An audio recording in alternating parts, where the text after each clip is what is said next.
and welcome to another episode of the Mighty Movie Podcast. My name is Ryan. Hi, I'm here too. It's Josh. And we're back in your ear holes for another exciting edition. It's been a long time. It's been several months. Several long months. Lots of movies to talk about. So much. Let's see what's released. Wonder Woman, Yes. Black Widow. Oh, we need to see that one. That just came out. Just came out. Tenet, New Mutants. Those actually did come out. I was going to say, didn't Tenet New Minutes actually come out? We kind of ruined our joke. Which is embarrassing. Oh. Bill and Ted's Face the Music. Face the Music, yeah. They're not on a journey in That this one. also came out. Just all those big movie blockbusters. We got our popcorn. We headed to the theater. Walked right in. It's been no lines. It's been a normal, exciting summer by all accounts. It really has. As you heard in the last episode, we had big plans, and all of those happened. It turns out we recorded all those episodes, and then we forgot to press record, and we uploaded them and didn't notice that there was nothing. There's nothing there. So our bad. It was completely within our control. But we just chose not to make any episodes. Yeah. That's what happened. We were like, there's movies. Yeah, they've seen them. We've been going to parties. What do people need to? Yeah. Oh, dude, we were at a Rager the other night. I did the Molly. A lot of bar restaurants and concerts. And sporting events. Yes, we went to the one sports ball. Yeah, plenty of that going on. Yes. So we've just been too busy. People tossing around the old lambskin. Yes. That damn lambskin. Anyway, we're back. You all know what's going on. We don't need to recap it for you. Yeah, no. We didn't see nothing. Life's a nightmare. Time doesn't exist. And movies are no longer a form of entertainment. Yeah, our state is on fire. That's been fun. Yeah. It's just been all berries and fuckery. Which is a statement. Yeah, that's a saying. People say it. Yeah. I'm proof. Yes. Yeah. You're a people, and you have said it. Well, it's been enough time now. I guess movies are being released, not in our fucking state. No. But we're going to the beach. We're all having fucking spring break parties, but we're not going to the theater. No. That would be stupid. So anyway, we thought we'd catch up.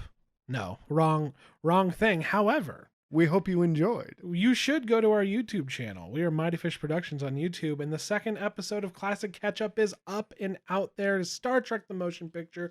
We worked long and hard on that motherfucker. It's like an hour long.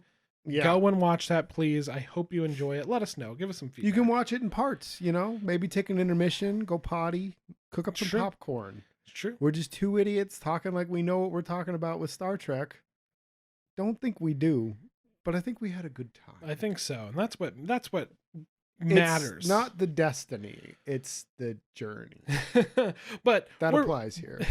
But we're back, and we thought we'd catch up with everybody and talk about what we have seen, because believe it or not, there has been things noteworthy. And yes, I've actually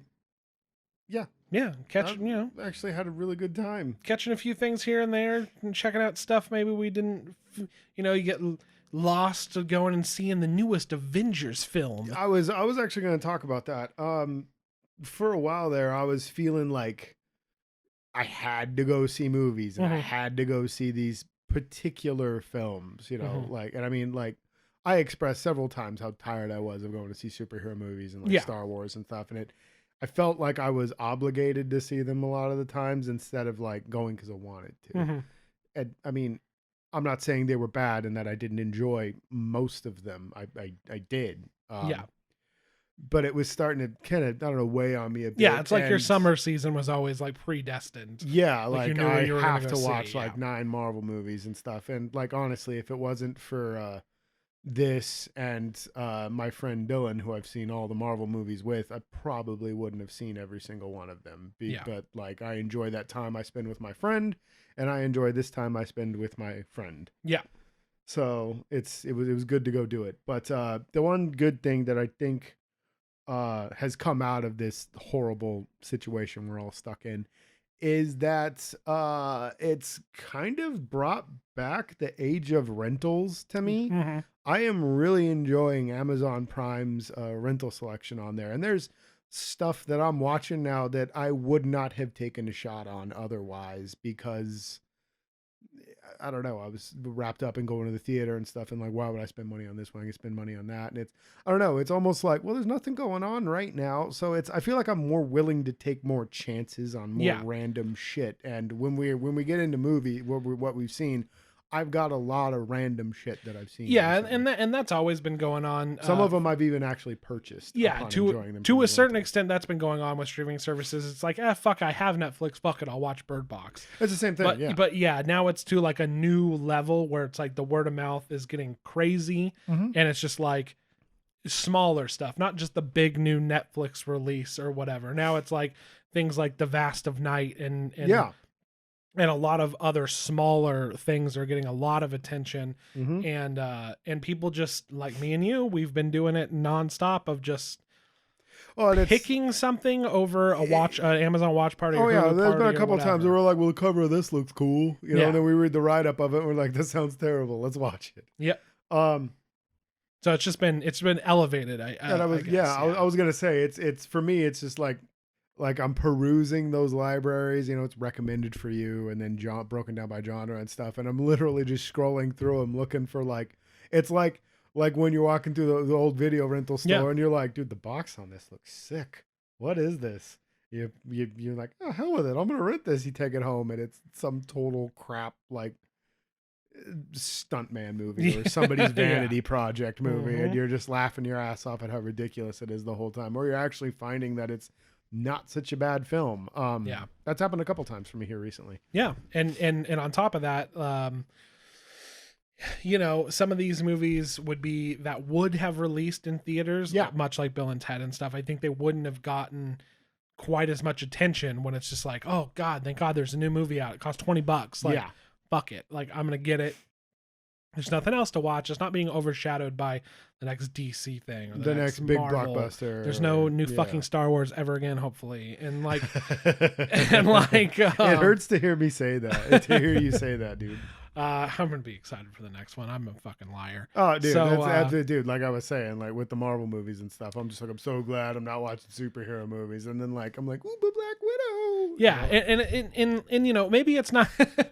Just beating the crap out of this mic over here. Maybe it's not, and maybe it's not doing like super well, but at least you don't have to hear like, oh man, Bill and Ted came out and it like bombed at the box office. Now it's just like, hey, that Bill and Ted movie came out and everybody should go watch it. I think that's the thing I'm enjoying the most is it's not like I saw something and hated it and like finding out it's a huge success. And I'm like, fucking why? Yeah. You know, or even like I hated it and somebody, you know, like it's doing terrible, you know, I don't get to relish in it or something like that. Or it's just, you're not getting inundated with a whole bunch of movie news. In other words, like, you know, there's no hype train really going out except for Dune. Dune is, they need to shut the fuck up about that movie, dude. Well, yeah, I mean, I'm excited enough. The amount of hype, around it is insane. Yeah. But it's hard not to be hype about a Dune movie by Denis Villeneuve. I can never say his name right.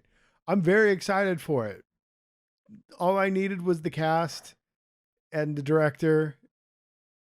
That's it. That's all I needed. I was just like, cool. Like, I wish we would stop doing this fake hype shit, you know, where it's just like, oh man, Timothy Chalamet says he's wearing a black suit in this scene. It's like, fucking who cares? Yeah, that's another, I guess that's a downside is since things like Tenet and other ones that are coming out near the end of the year, like, or are like, no, we're fucking coming out no matter what.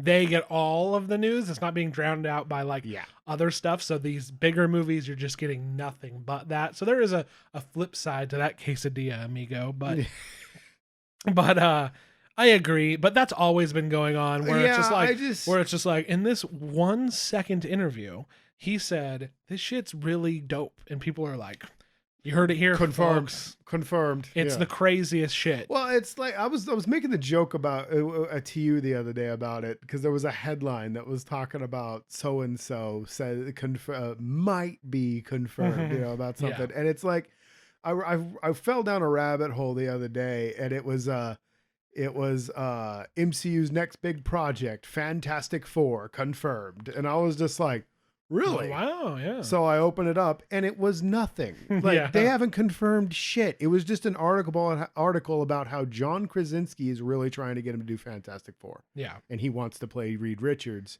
And I think that's great because that would be him and Emily Blunt playing Sue and Reed. And I think that's fantastic. I'd love to see that. But it's just like, that's what I'm talking about. Like, no news is news now, you know, and then that gets it's just there to generate a fan response. Yeah. It's marketing, you know, and I'm over it. You want to know what? Tired of being everybody's fucking guinea pig. Yeah. Luckily, I've just, since nothing's coming out anyway, and the 3 movies that are, I'm gonna fucking watch, so I don't give a shit. Yeah. I get bored on my lunch break, so I end up reading. I guess that's articles. true. So stuff has stopped trending on my Google phone as much, but I don't know. Gaming has been my what I've fallen into during these times. Oh, so, yeah. but you've actually kept me up a lot on what's coming down the pipe. Yeah, I've been going ham. But the other downside besides that is, can you imagine how many fucking episodes of this podcast we're gonna be doing next year? Yeah. You know what I mean? There's gonna be a new one like every week. Dude, it's gonna be busy. It's gonna be Are insane. theaters even gonna be open? I think because I was hearing like some dire shit. Second surge and all that stuff. It's a real possibility. However, I honestly think no matter what, and I'm not a doctor, this is not a political statement. I'm speculating on society here. We live in a society. You're just swinging for the fences. You're throwing out retards. We are a society. You're putting out facts about. Yeah, I'm putting out all these facts. I think no matter what, by like March of next year, they're just gonna fucking open everything. Yeah. Whatever. People are. It's only been like 6-7 months, and people are already just like over it, going to the beach. Yeah. So. That wasn't even 6-7 months into it. That was like spring 4 break, months later. Spring fucking break. So why fight the losing fight after a while? I hope it's because we have like a vaccine, or we have some big breakthrough. Everybody gets their heads out of their asses and like does the right thing for 1 month, enough time to get shit to like steady out a bit. Oh, it's super funny. Like since we're talking about it right now, I was listening to the Conan O'Brien podcast. And he was talking about how Fauci said it's going to be 2022. And then I can't remember who he was interviewing. It was either oh shit, what was his name? The guy who did the Harlem Shake video. Oh, God, Leroy? God, Old Spice commercials. Yeah. Fuck. I don't know. I can't remember his name. Yeah, dude, but he's so friggin' funny. But it was the two of them, and he's like, I think Fauci's just sitting there being like, oh no, it's gonna be another year, because like he's living high on the hog right now. Like everybody loves him, so he's just sitting there drinking his drinks and being like, I think it's gonna have to be another year, you know? Like some kind of king on a throne. It was really funny. That's funny. Yeah. So that's where I'm sitting. So I think no matter what, we're gonna be drowning in movies next year. Because, dude, every big movie besides like 2 that were supposed to come out this year are pushed. Dude, Fast and Furious, fucking Wonder Woman, which apparently is coming out in December. I was going to say, that's the end of the year. Isn't Black Widow end of the year too? No, I thought they were going to head it. No, they finally said no, Black Widow's next year. They pushed it back again. I know all the Disney Marvel shows have started filming. Yes. Like, I think Mandalorian's coming out in a couple weeks. Yeah, I know Scarlet Witch is... And WandaVision's WandaVision's supposed to be coming out November, I think, or something like that. I know they wrapped shooting. Yeah. Captain America, Winter Soldier... Falcon Winter Soldier is still shooting, because they were only about halfway through, I think. Yeah, so... but they said, like, no Marvel properties until 2021. Apparently Dune's coming out Christmas or whatever. But dude, it's like you're gonna have that January, February lull that happens every year. Oh yeah. And then fucking March. Do you really think we're gonna get the January, February lull, or will we get a front loaded year? Well, that's what I'm thinking. I'm thinking just March forward is just gonna be crazy, but you gotta think, we're only considering the big big The movies, tentpole films, the yeah. tentpole films that we knew were going to come out. You know, every time you go to a movie in like May, Yep. all of a sudden you see a trailer for some movie that's coming out like next month, and you're like, where the fuck did this come from? I didn't know this Where was are all happening. those movies Yeah, at like that they haven't even released trailers for yet? Like Morbius. Yeah, yeah, exactly. Like, you know, there's a bunch of movies Venom, shot, yeah. edited, and ready to go out there. They're just gonna start as soon as theaters are open nationwide. They're gonna start fucking throwing them at the wall. Yeah, we're gonna have because to, they're just gonna claim losses on them anyway. Oh, So yeah. they're like, fuck it. Oh yeah, it's just gonna be a whole year of John Carter of Mars. So I don't know. Anyway, that's just another downside. It's just thinking about Yeah. how many movies we're gonna have to see next year. Yeah. Granted, we don't have to, but we're gonna want to. And again, I'm not making any sort of statement here. I'm just saying, I think if I don't know where you live, but people are getting sick of it. Yeah. Whether it's in their best interest or not.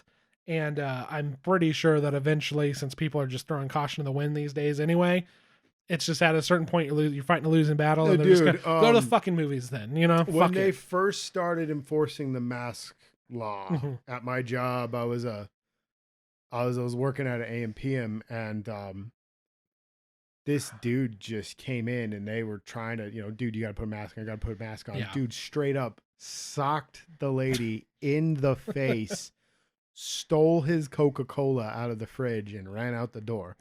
Nowadays, I see it all the time at the Winco that I service, and the guy came walking in, just right past the door, lady at the self checkout, and this is months and months apart. That was back in June, I think, and now it's just like, guy came in and she was like, "Sir, you need a mask," and he just kept walking. And she was like, "Hey, sir, get a." Yeah, whatever. Yeah. So, and I mean, like, the majority people are still rocking the masks. Good for you. Keep doing that. But you see every now and then a couple like salt and peppered in the group that there's no masks running around. Yeah, when I was early on, when I was still working in a portion of the healthcare industry, yeah, it was nuts. People were fucking losing their minds. Everybody was wearing masks, and it was nice. We didn't have. He was a weed deliverer. Yeah, we didn't have to. That's funny.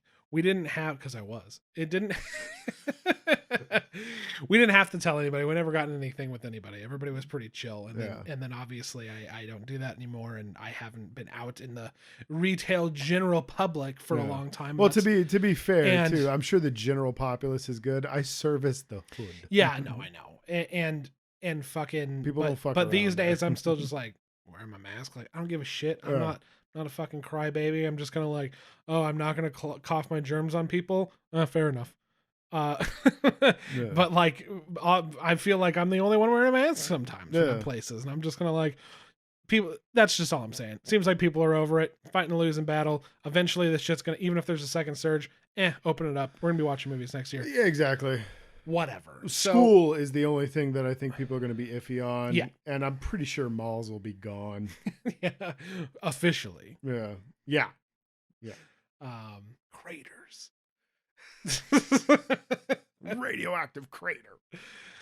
Oh man. So anyway, you want to talk about some of the movies we've been watching, Josh? Yes, Ryan. I want to get to it. This is why we're recording this. Catching up, being like, yo, dogs, there's still movies out there. Yeah, there's tons Don't of be stuff. down. And normally we're not really a critique or even really a recommend show. We're just a conversationalist, I guess, podcast. True. But I think in this case we should toss out true recommends. Or, don't ever watch this. I'm down. There's only one movie that we could possibly start out with, Josh, and it is one of the greatest movies I have ever seen. Of course, I'm talking about Primal with with Nicolas Cage. Dude, you joke, but I genuinely enjoyed Primal. I thought that was just so I'd actually seen a headline the other day that was just so like, lazy and Mandy, stupid. Primal, fucking Nick Cage used to be a Hollywood big shot. Now he's just making B-movie gold. And I'm just like, I don't know if Primal's B-movie gold. Well, it's funny you bring up Mandy because I was gonna talk about Mandy, Yeah. but Primal Mandy I'll make an argument for, and I Sure. will coming up here, but Primal definitely not. I mean, B movie, it's a good B movie. It's like, no, it's I a had real, it's a real movie. Oh, well, yeah. Because what I was gonna say is we got into the habit of watching Seagal Oh yes. films. They're all shot in Eastern Europe. We've talked about them on the podcast before. Yeah. But the early days. they don't feel like real movies. No, they are Seagal vanity projects. Yes. This felt like a real movie. Just a sad old man trying to hang on to the glory days. But like the screenplay was lacking. I feel like a lot of it was just like, okay, Nick, now you talk, and now he talks. Well, what are we Yes. supposed to say? Guess we should Just go with it. Guess we should run down what it's about. Here's what I thought it. Hang on. Here's what I thought it was going to be. I thought it was about a jungle cat that got loose on a boat, and there was some wacky hijinks. Yeah. No. Nope. That cat does not matter at all. No, until the very end, and then Yes. even still unnecessary. It Barely. was just for fun. Barely. Yeah. He was just like, oh, It's a real man eater. It's a real man eater. Later. Yeah, He's thought gonna a cat, chew your yeah. face off. We thought a cat was going to be loose on a boat and it was going to be wacky. Instead, there was a serial killer loose on an assassin. Yes, it became like every airplane movie mixed Mm-hmm. with Die Hard. And and like that old soldier having to be back in action again. But it wasn't a plain ripoff. It tried to have its own character. And one of the things that I will give it praise for was that Nick Cage just gets his ass kicked the whole movie. He is a true louse all the way through. He's only good film. at hunting animals. Yeah, he's only good at hunting animals. And you know what I found out? I liked him better. He used to work at a zoo, though. He worked at 8 zoos. Wasn't it? Yeah, no. yeah, it Yeah, was. he worked at He worked at at 8. San Diego He Zoo. worked at 8, got fired from 7. Mm-hmm. Yeah, so I don't even know what to say. I don't even know what to say about the movie. It's fine. It was a decent way to spend an hour and 10 minutes. I agree. Yeah. More like an hour 15. Watch it with your friends. Yeah, more like an hour 15. Yeah. It didn't drag. It didn't really drag. No, really. Yeah. Now that I'm thinking about it. Because it was so bizarre until you're only halfway through before you realize, like, this is what the movie is going to be about. You're like, wait, what? Everybody fucking hates everybody. Oh, no. Everybody's an The asshole. opening of the movie drags because the whole opening credits, we were waiting for something to happen, and it's literally just Nick Cage driving a car. truck. Yeah. Nothing exciting. He's not switching radio stations. He's not yelling at his partner or anything. He's just driving a truck with a knocked out ghost leopard in the back of his car. I will not go with you. That is a man eater. All right. Well, I'm taking it away. Yeah. Doesn't matter. I'm not going. There's your parrot. Oh, it's not my parrot. It's not my parrot. I gave him a name at the end. He's my parrot. Yeah, it's nice. I never understood a single word that damn parrot said. No, it's a weird fucking movie. It's a really weird movie, but it was a really good movie. Yeah, it was a wannabe action schlock. Yeah, it was good. It wanted to have twists and turns, but it failed. Yeah. It just became like the romance makes no sense at all. I decided to be nice, and now I'm gonna fuck you.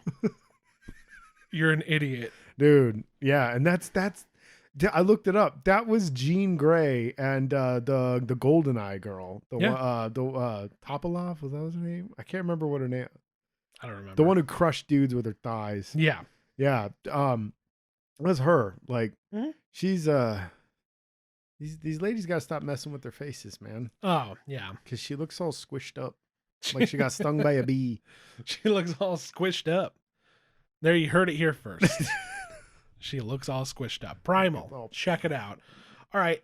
That's enough of that. So enough talk of Primal. Oh, dude, wait a minute. What about Beasto Vision?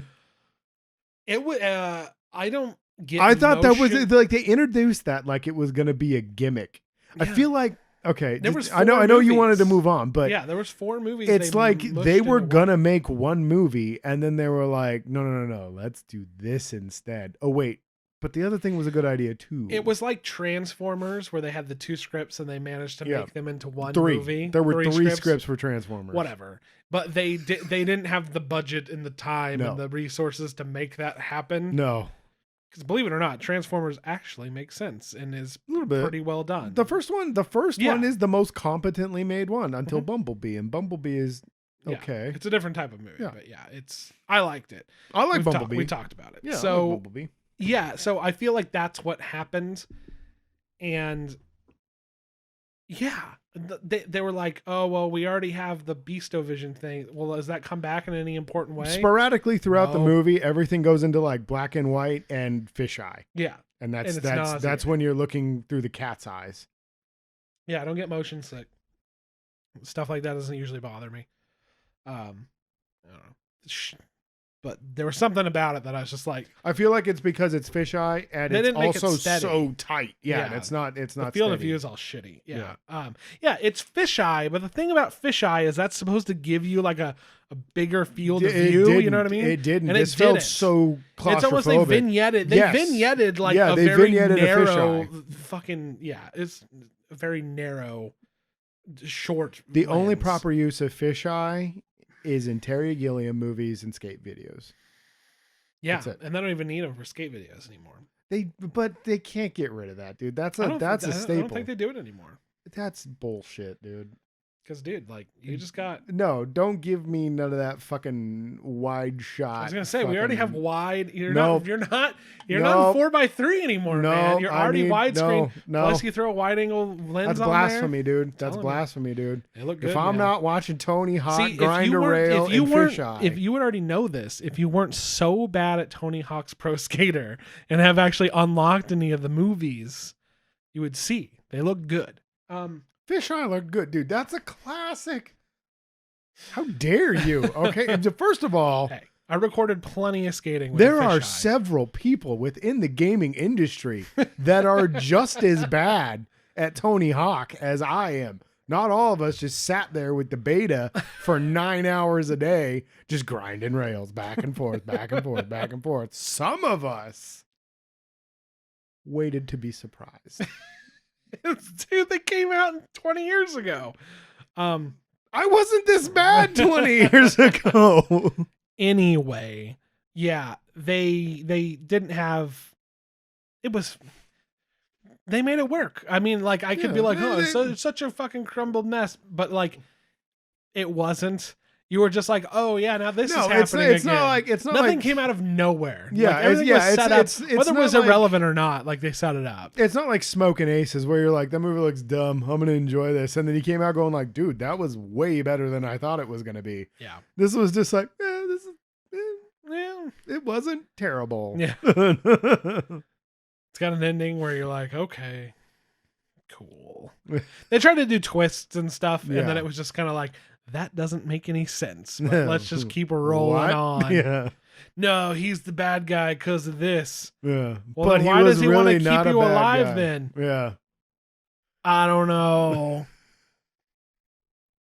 You should watch it. Should really check it out. We're giving this a double recommend. It's on Amazon and Hulu, I believe, as Yeah. well. Yeah, it's out there for free on services. Yes, indeed.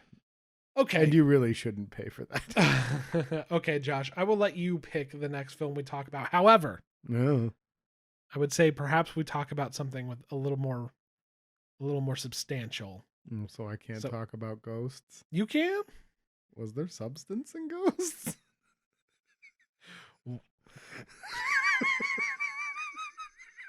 Was that what it was called? I don't even remember. Now I'm the like, name. wait, what movie are we talking about? The Ryan Reynolds one.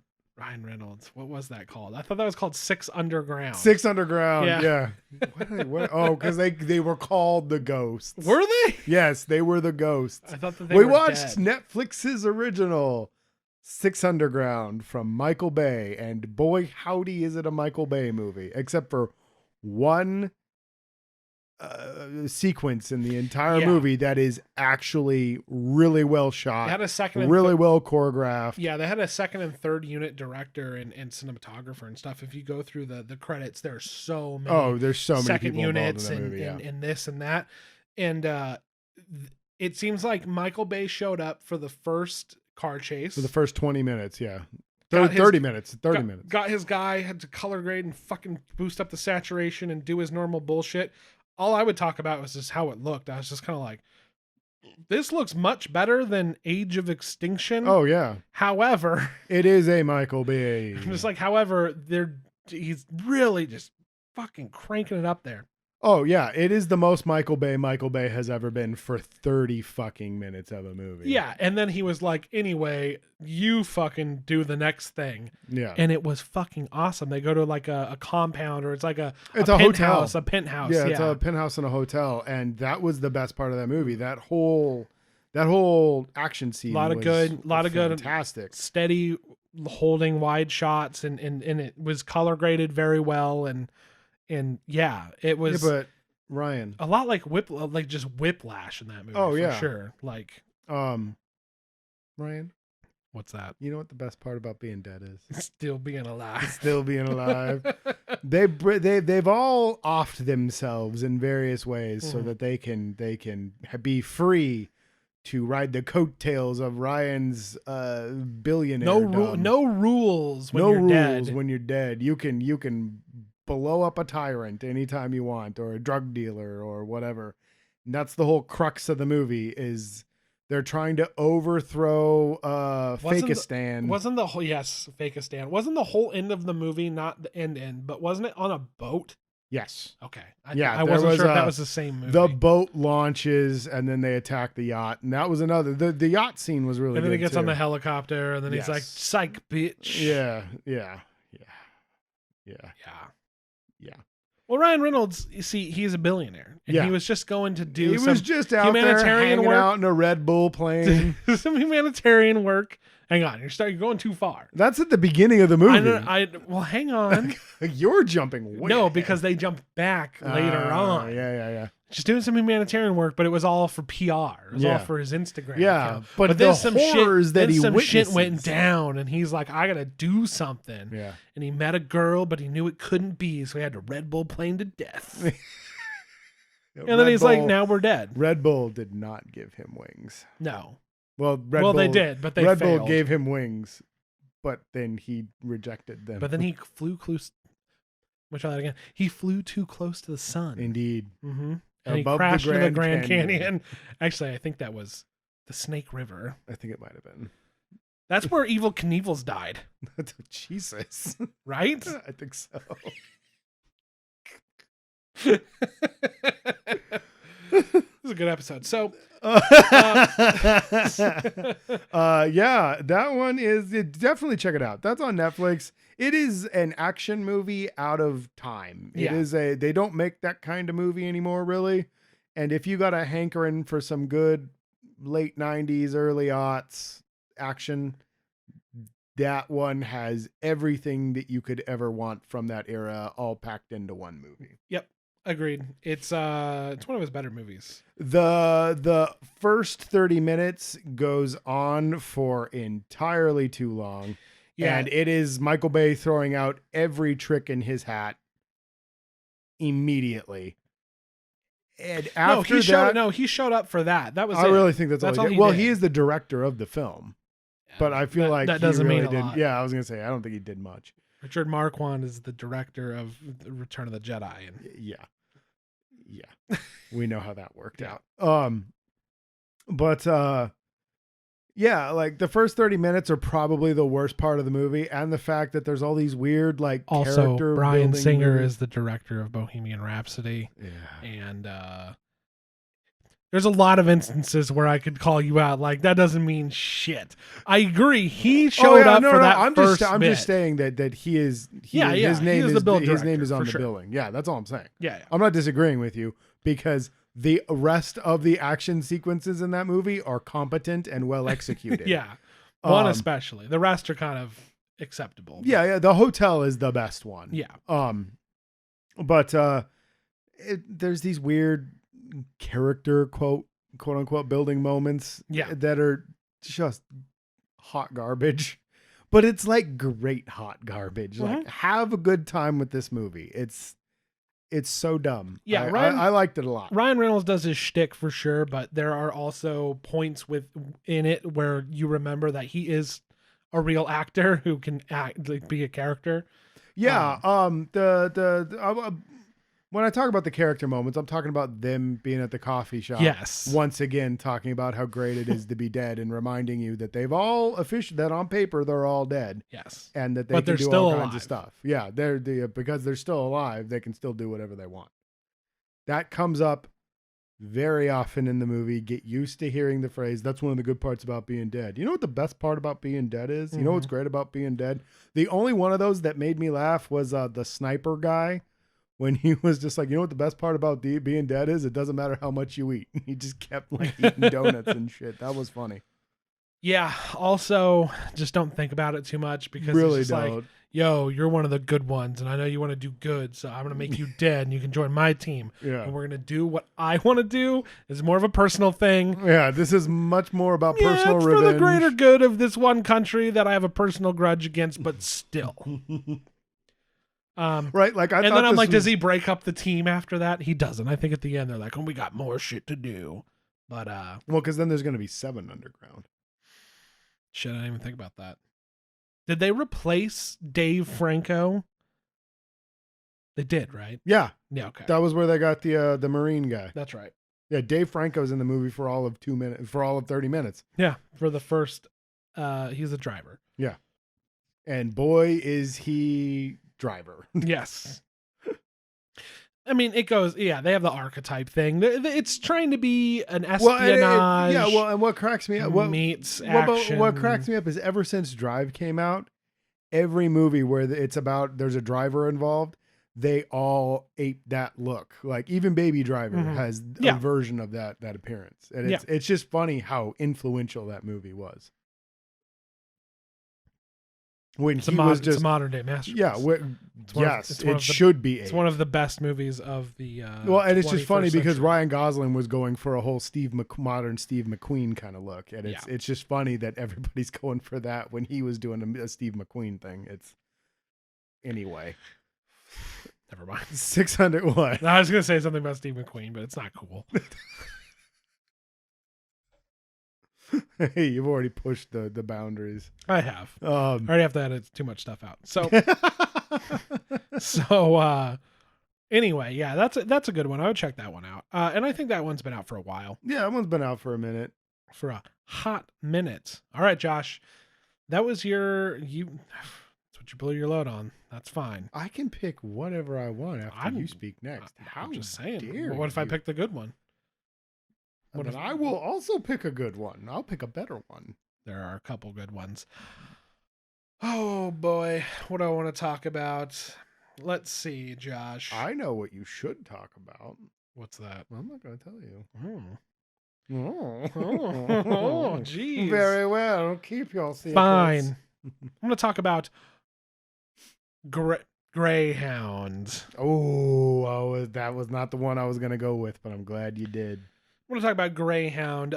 This one, we talk about its availability, but the more I think about it, we're the only assholes who don't have Apple phones anyways. Yeah. But it's on Apple TV Plus. Please watch this. Yeah, movie. It was meant to go out to theaters, and I would have enjoyed. Apple really scored with this one. Yeah, I would have enjoyed watching that, but they backed up the Brinks truck to get a good blockbuster summer movie in there, and it is a hell of a movie. It is fantastic. Normally I like my submarine World War II movies about submarines. This one has a lot to do with submarines, but it's above the surface. You're dealing with the convoys. Mm-hmm. You're dealing with submarines. Yeah. Yeah. It has that Hunt for Red October kind of feel. U-571, Run Silent, Run Deep. But it's that other one? What's the other one, Josh? Das Boot. No, not Das. Well, Das Boot. No, No, Hunter no, Killer. never bring that movie up in my Hunter Kill- presence again. Hunter Killer. Oh my god, that movie's so fucking dumb. I hate that movie so much. Okay, We talked about it. yeah, we did. Anyway, This is a rough cabron. good stuff. Quality content. Anyway, Greyhound. Anyway, Greyhound, fantastic film. Yeah, it's doing less of the It's a tension builder. yeah, it's doing less of emotional like character building stuff and like the horrors of war, and it's more the responsibility Yeah. and like the procedures that are involved in running that craft, and people need to be on their game, and the responsibility that your personal responsibility that the captain has. The weight of the responsibility is probably the most emotion driven thing in it, and it's you feel that stress as you're watching it. It's a good stress. You are exhausting. You are exhausted by the end of this movie, and you're supposed to be, because he's exhausted by the end of the movie. It is so good. It does that thing where there is not a moment to rest. You have to be on your game the entire film. Like it was so good. I really enjoyed Tom Hanks in this movie. Somebody I was gonna say fucks up, but like not really. Like they were tricked basically. They were unfamiliar with a certain tactic. That was so cool. And they were just like, hey, he could have known. He did his best. You know what I mean? Yeah. But like that was the thing. Everybody was just like, there was a real sense that they needed to be on their game. Everybody took their jobs very seriously. There were a lot of like, well, and it opens with him being a no nonsense captain. You don't mess around on my ship. We're all a team. We have to work together. Because there's these two guys that have a bit of a problem with each other. And he's like, I don't want to hear about this again. You know, and then he's just like, okay, cool. You shake hands as friend. You shake hands as men. Now go about your duties. And that was the guy is by the book. There is a procedure to follow, and you will toe that line. Yeah. Or I will have you off my boat. And that's what I liked about it is just kind of what they were going for, and they're just going for the tension and the fucking.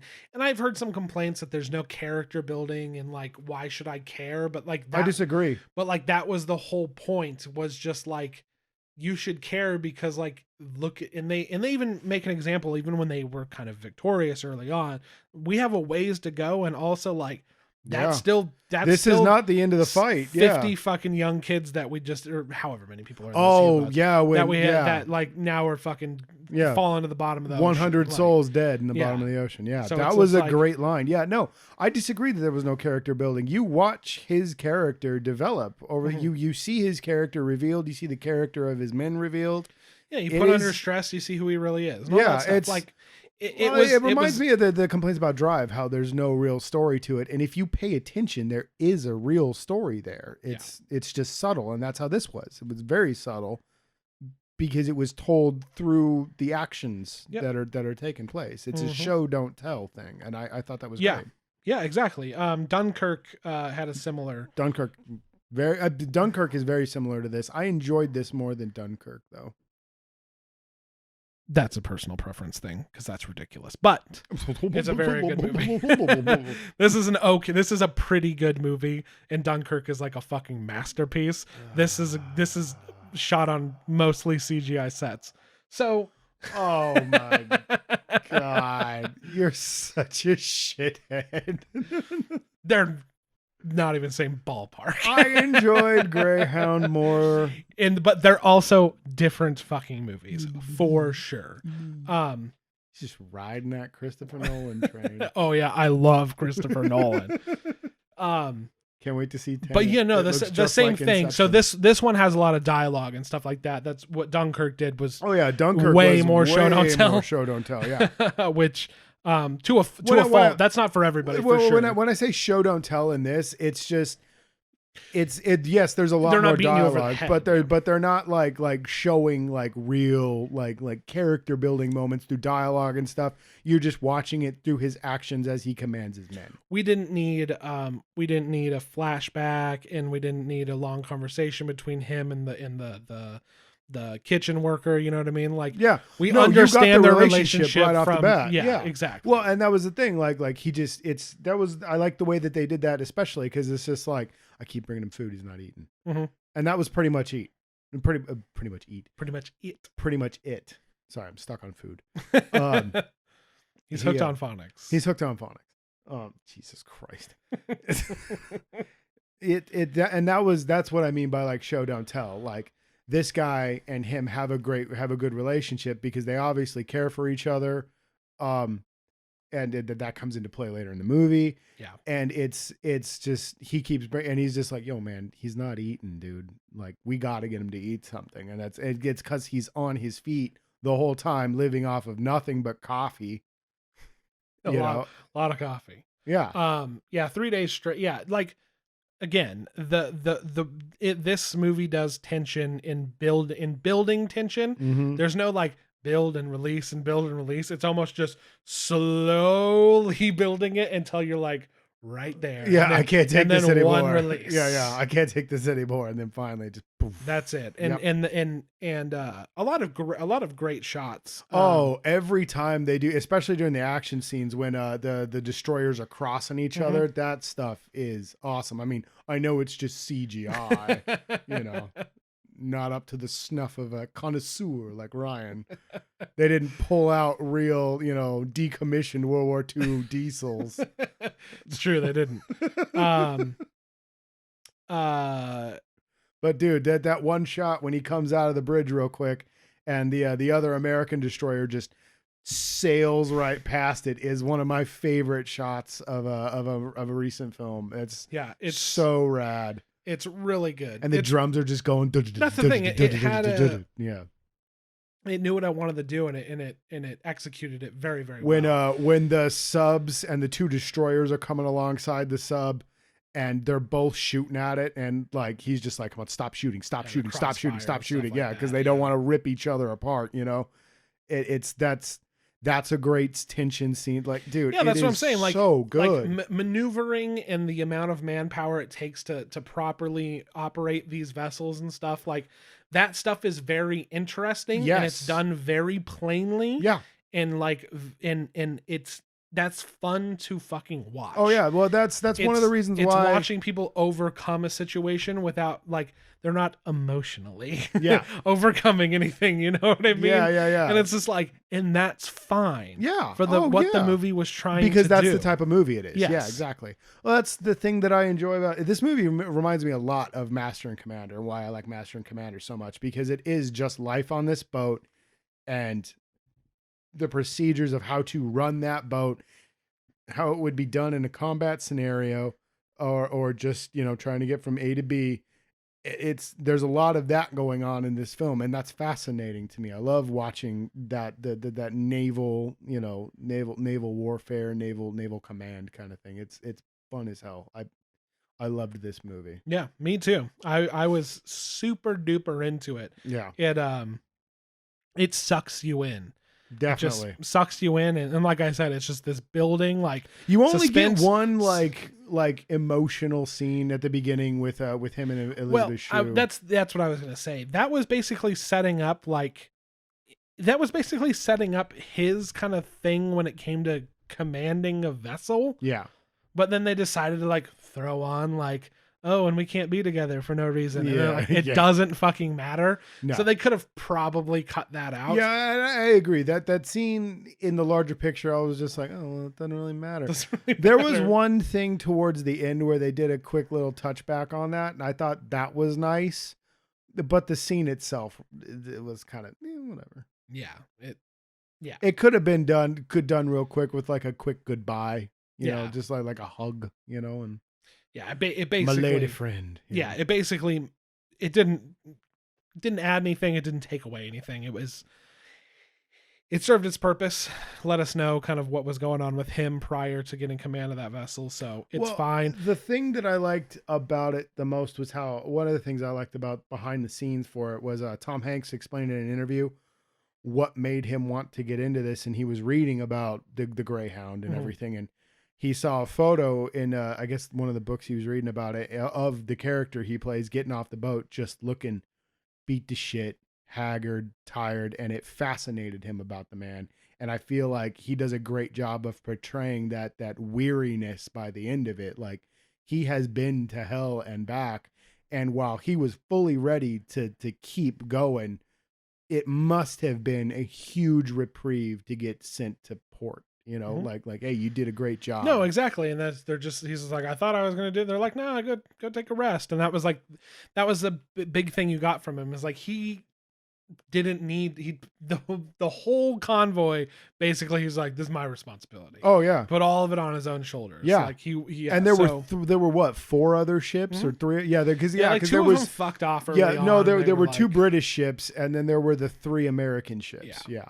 So, no, they did a good, like I said, like, well, one of them got weighed down trying to help survivors from the first ship that got jacked. Yeah.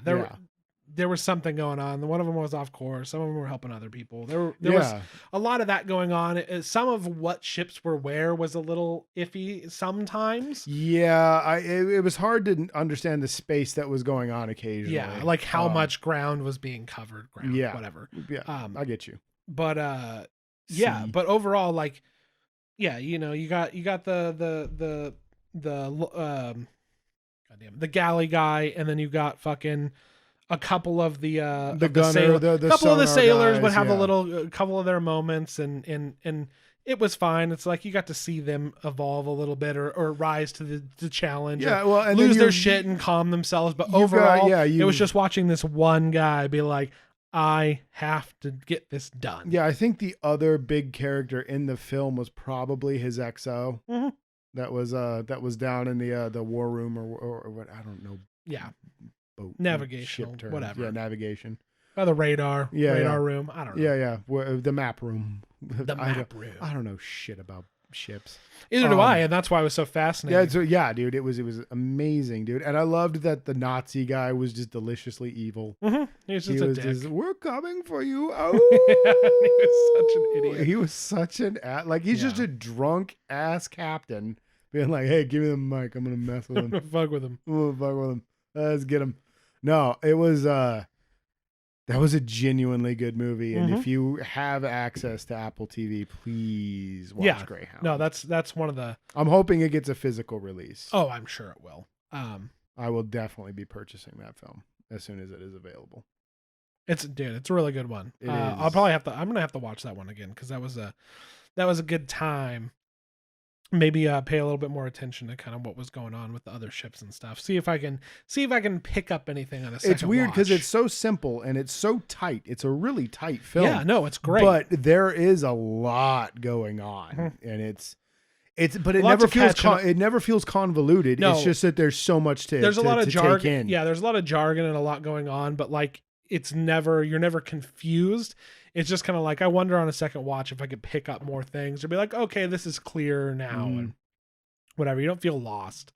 It's kind of like a Black Hawk Down like that, where there's a whole bunch going on and you gotta, it benefits from several watchings. I really enjoyed that movie too. That's the other thing. The first good war movie I've seen since maybe Saving Private Ryan, Black Hawk Down, those early days when it wasn't just, you know. Yeah, I don't know if we talked about it. Did you see 1917? I did not see. Oh, you haven't seen 1917. Okay. Did you? Yeah. Shit.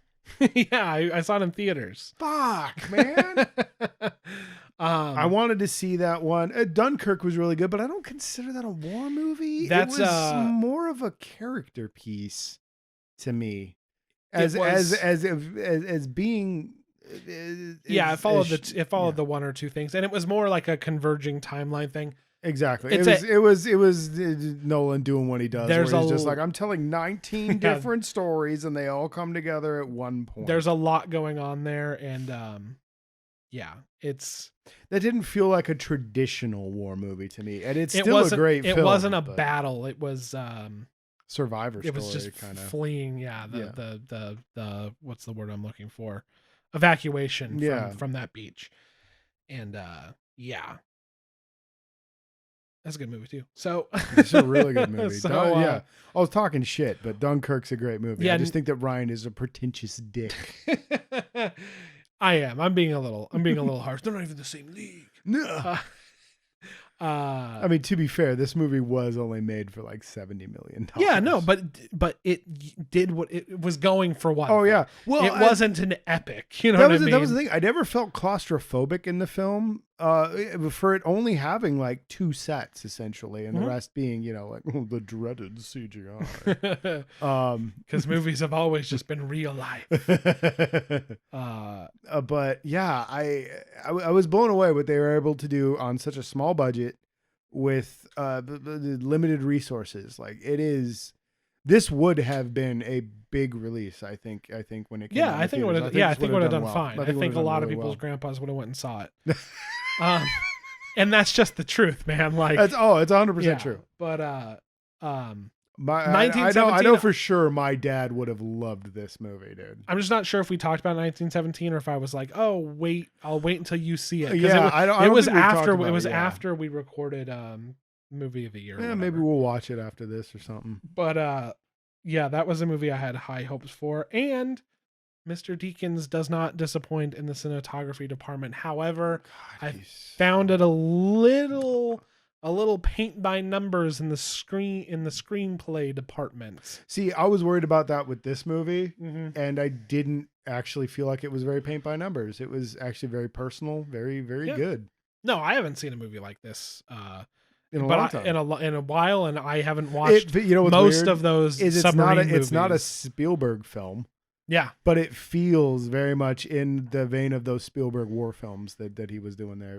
Band of Brothers, those are miniseries, but yeah, I mean, fucking Hanks has been working with Spielberg forever and ever and ever. Yeah, I'm sure he knows how to do it. He'll write the screenplay. He's probably just like, hey, well, dude, didn't he write the screenplay for this one? I'm pretty sure it's him and another writer. Yeah, because I know he's written a couple books, which good for Hanks reaching out there and doing a bunch of other shit, dude. Yeah, so I'm sure he's got plenty of inspiration in that department. Yeah. Again, even the ones we like to make fun of, we're like Spielberg doing his thing. Yeah, it's just like the Post. Yeah, like still good movies. But I'm like The Post. It was still a really good movie. Yeah, The Post was still a great fucking movie. Anyway, yeah, that's one of the big ones. So, did I pick this one? I think I did. Yeah, that's definitely one of the big ones for this summer. Just because you can't go to the theater doesn't mean good shit's not coming out. It's still out there. Yep. There you go. It's a double recommend for sure. You got Apple TV Plus. You get a free year of it when you get a new phone or a new iPad or whatever. You probably get a 7-day free trial. I think you get a free 7-day trial. Yeah. Like, just watch it. Please find a way to watch this. There's not a whole lot else on there worth watching. Defending Chris Jacob Evans was show. Defending Jacob was good. Fell apart a little, but it was Yeah. good. I didn't regret watching it. It hooked me in. That's cool. All right, Josh. Now it's on you to pick something worthwhile. You won't. How dare you? Fucking will. Hang on. You must pick the next movie that we talk about. This is the one I thought you were going to go for, and it's not a current release, but it is a movie that we have both seen. Okay. I'm into it. Sorry to bother you. Yes. Okay.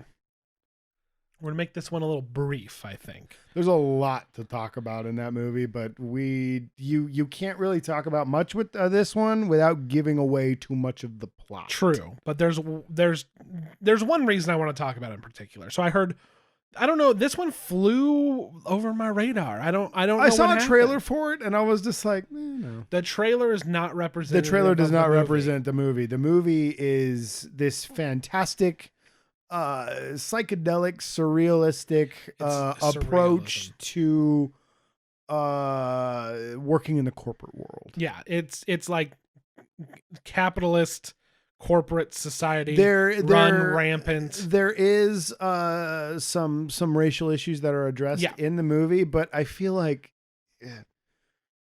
It wasn't the main focus. No, sure. it's about black people in the corporate world and stuff and what they have to give up and stuff. But like as a white dude that watched it, I felt like I could still identify with a lot of the themes because you always have to give up a shit ton of yourself to work in a corporate world. Yeah, exactly. That was the main concern. Is this capitalism just run rampant, kind of a pseudo sci-fi dystopian future, but modern that day. was the one thing that I found interesting about the movie was like I know it's set in the contemporary age, but it also felt like it might be like in the near future. Yeah, it reminded me a lot of Maniac, but without the aesthetic.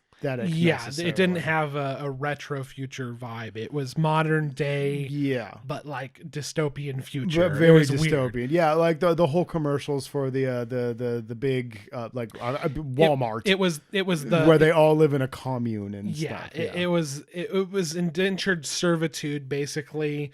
A lot of slavery. Basically they were slaves. A lot of that kind of thing. Slaves of the corporate world. While being super pumped about it. This is the gelatin we get for breakfast. Yeah. Exactly. It was weird. This weird Amazon. It's just a lot. Dude, and the way it lampoons those the big couple of Walmart, Amazon, Google even to a point. Just the corporate culture that it lampoons. Like it's just like, I don't know, it kind of hit home for me given the recent buyout of my company to one of these Fortune 500 companies. It's the company I work for is one of the top 11 richest people in America right now. It felt very similar, a lot of the issues that they were addressing. Yeah, so I think that's why I enjoyed it so much was because like I was like, no, I get it, bro. Yeah, there was a lot of that, but the reason I wanted to talk about it the most is because it flew over my radar. I saw the trailer and I was kind of like, yeah, whatever. And then I got one review, and it was from my father. And he said that it was a big steaming pile of crap. And that immediately means I'm going to enjoy it. And I just put off watching it. And I was just kind of like, even though, let me tell you, he's seen 3 movies in his whole life. And I don't think he liked any of them. So it didn't mean a whole lot to me, but still, I was like, whatever. He's seen like Independence Day. And he's right there. That movie sucks. So, but it sucks in the best way. Independence Day? Independence Day is great, dude. Oh my god, I didn't realize that you were on that Independence Day is a great bad sci-fi movie. Independence Day is not good. But you Independence love the Day sequel. 2, oh my god. However, the sequel takes the cheese and goes even further. I'm not saying that Independence Day 2 is bad. I love Independence Day 2. But I enjoy the cheese of the first one. Fair enough. Anyway, so, and he's seen like I'd rather watch Mars Attacks. There's a clown movie, and I'm trying to remember what the name. Killer Clowns from Outer Space. No, not Killer Clowns from Outer Space. It's like, it's this alcoholic clown. How come he's gonna kill me? I don't remember the name of it. Anyway, doesn't matter. He's seen 3 movies. He hasn't liked any of them. So, so I didn't take it too seriously, but still I wasn't in a big hurry to watch it. Finally fucking watched it. Does it star Bill Murray and Randy Quaid? No. No. But well, I'll okay, because I'll see if I can remember. So anyway, I finally decided to give it a go. And yes, like you said, I don't blame him for not liking it because it's way, first of all, he doesn't like anything. And also it's way out of, I think, what he was expecting. So it's this surreal, it's a lot of metaphors and similes. It reminded me a lot of FX's great show that actually got an entire run, Man Seeking Woman. Sorry, yeah. If you've never seen Man Seeking Woman, drop what you're doing right now. Stop listening to us. Go watch that fucking show. Great show. 4 seasons long, I think. 3 seasons long.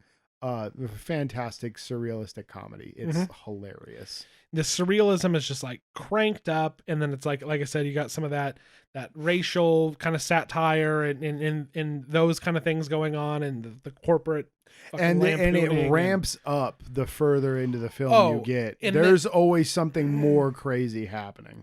And he told me there was a point in the film that like it really lost its shit, and I applaud it for going for it. I definitely applaud it for going, because who the hell saw that coming? That was so like, the movie was weird enough as it was, and then that happens, and I was like, is this actually happening, or is he losing his mind? Right, but it was a little off-putting because up to that point they had roped me in. Oh yeah, like I was just like, holy shit, he is kind of losing himself in this fucking crazy world, and like just here's what we do here, and he's just kind of like, how much am I getting paid? Okay, like fuck it, let's do it. And then like it was fucking great. Like that's what I'll say about it. The movie was really, really, really good. Yeah. And I was not expecting it, and it made me laugh throughout. Oh yeah. There's a compliment fight at one point. Oh my god, that part. So, and then Danny Glover's just like, all right, young blood, come on.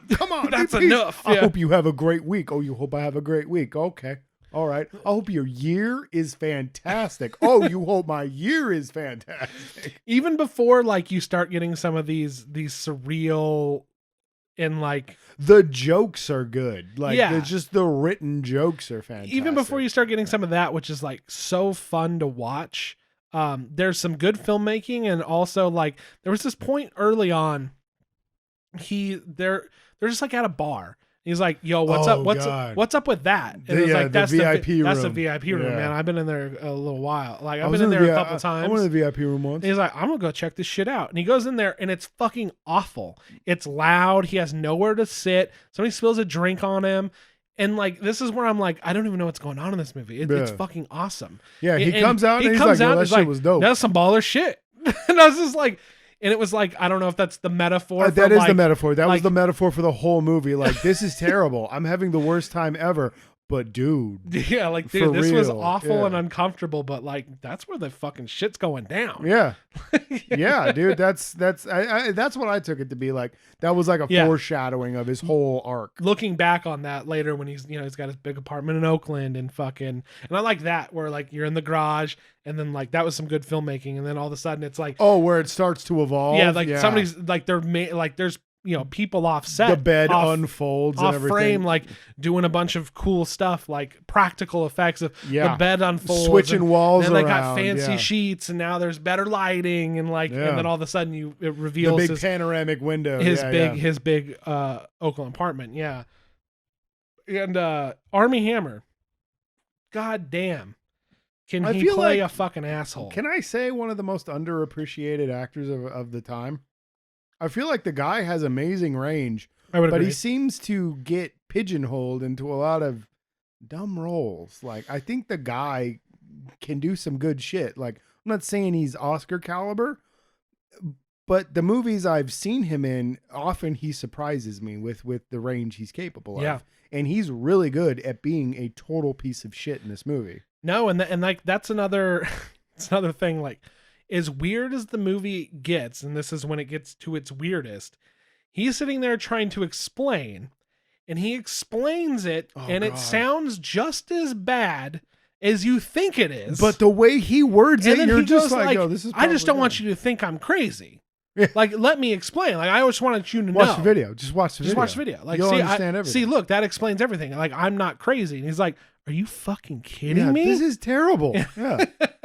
But it's like the way he acts, you almost believe it's a good thing, you know? Like it's yeah, and it's another metaphor to I don't want to spoil anything, but like that they just look at the workforce as fucking disposable animals. Yeah. So it was that part's great. And like that was another part that I kind of associated with when like he's at that party and everybody's like, "Yo, rap for us." Mm-hmm.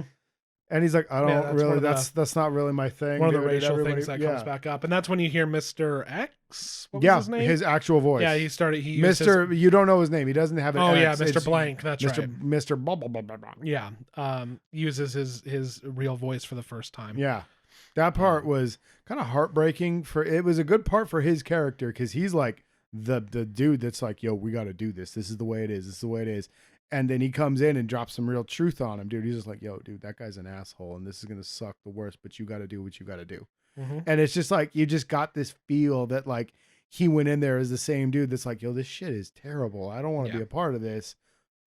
But he needed money, you know, and it's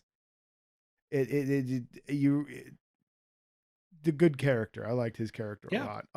But yeah, dude, like I just Tessa Thompson was good. I kind of associated with his character, with the main character in that scene. It's like when I go to a thing and everebody finds out that I can draw, or doing impressions or impressions or can draw. It was much more of a racial thing for sure, but way yes, more, but still, level. I get it. Yes, you're just like everybody puts you on the spot. Us. Yeah, do your thing, and then when you can't do it, everybody's just like, well, fuck this guy. What a tool. Yeah.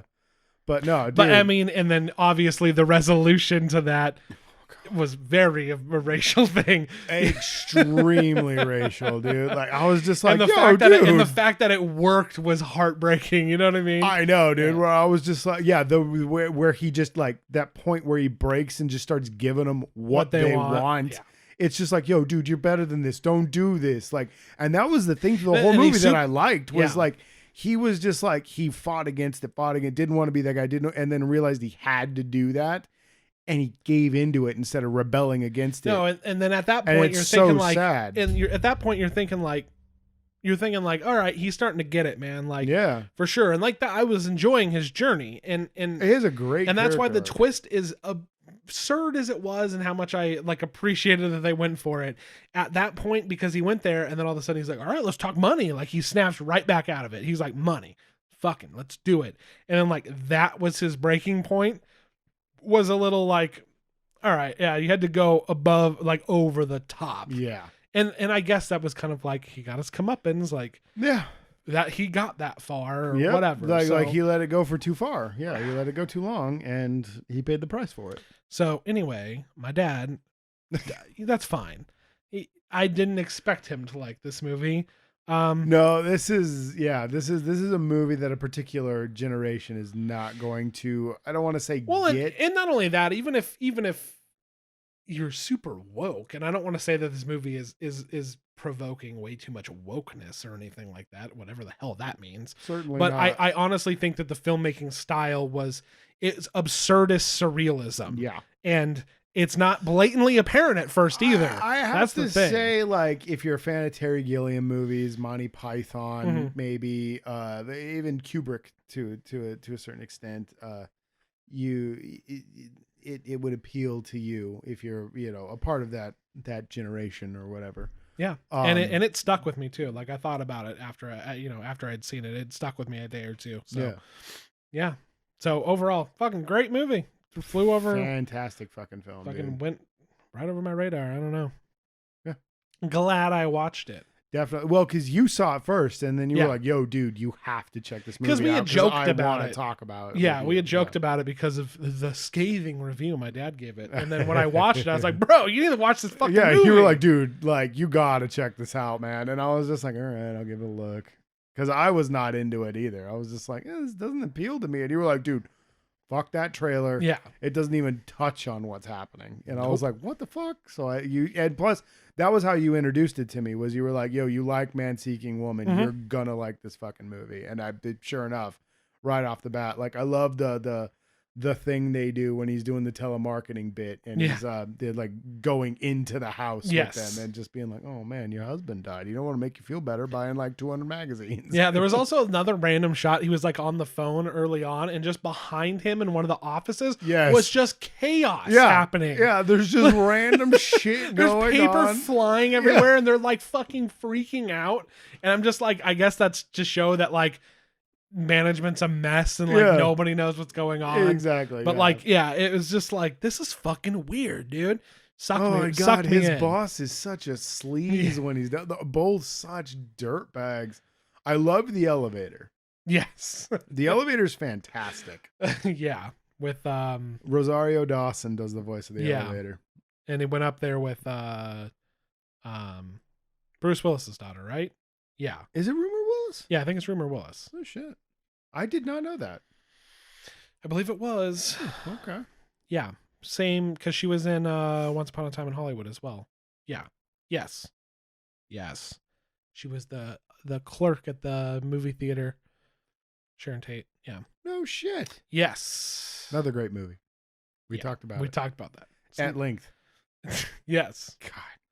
God, I watched that the other day. Anyway, yeah. So Fucking still great. my dad was wrong, I win. and I feel like you're hoping he's gonna listen to this. no, I'm going to send him a clip just of this, and because I told him I watched it, and he said and I didn't send anything because I was like, when that episode gets edited, I'm going to send it to him, and this is the first time the viewer's hearing that we've already recorded this episode.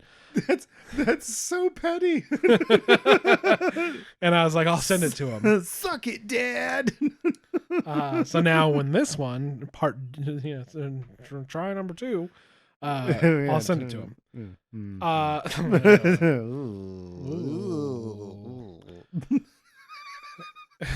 Stupid. So yeah, it's a very good movie.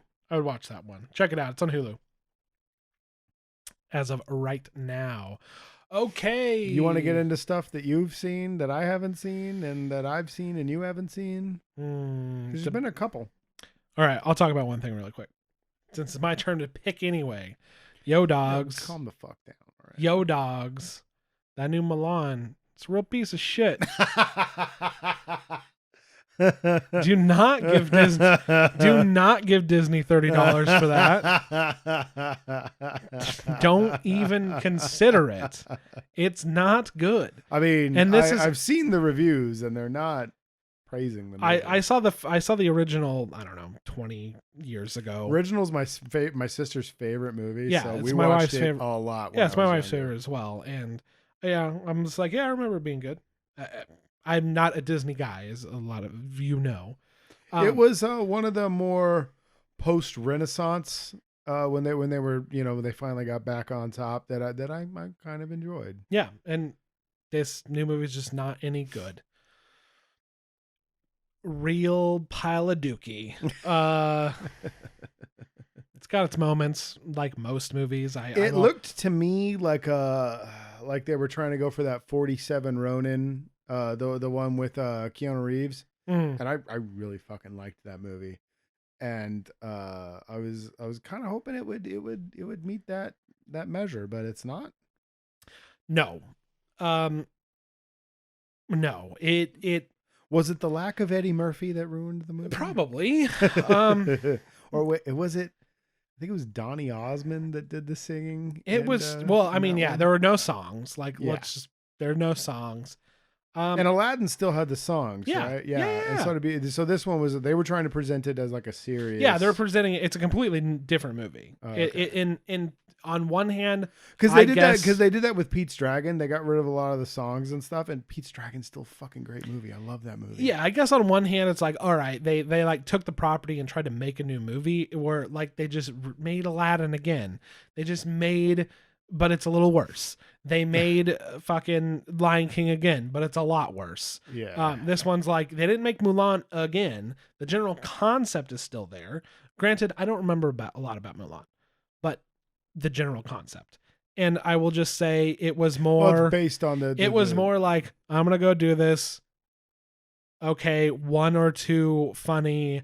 I'm not going to take a shower, and I'm going to be exposed as being a woman. What, like, twice maybe they do that.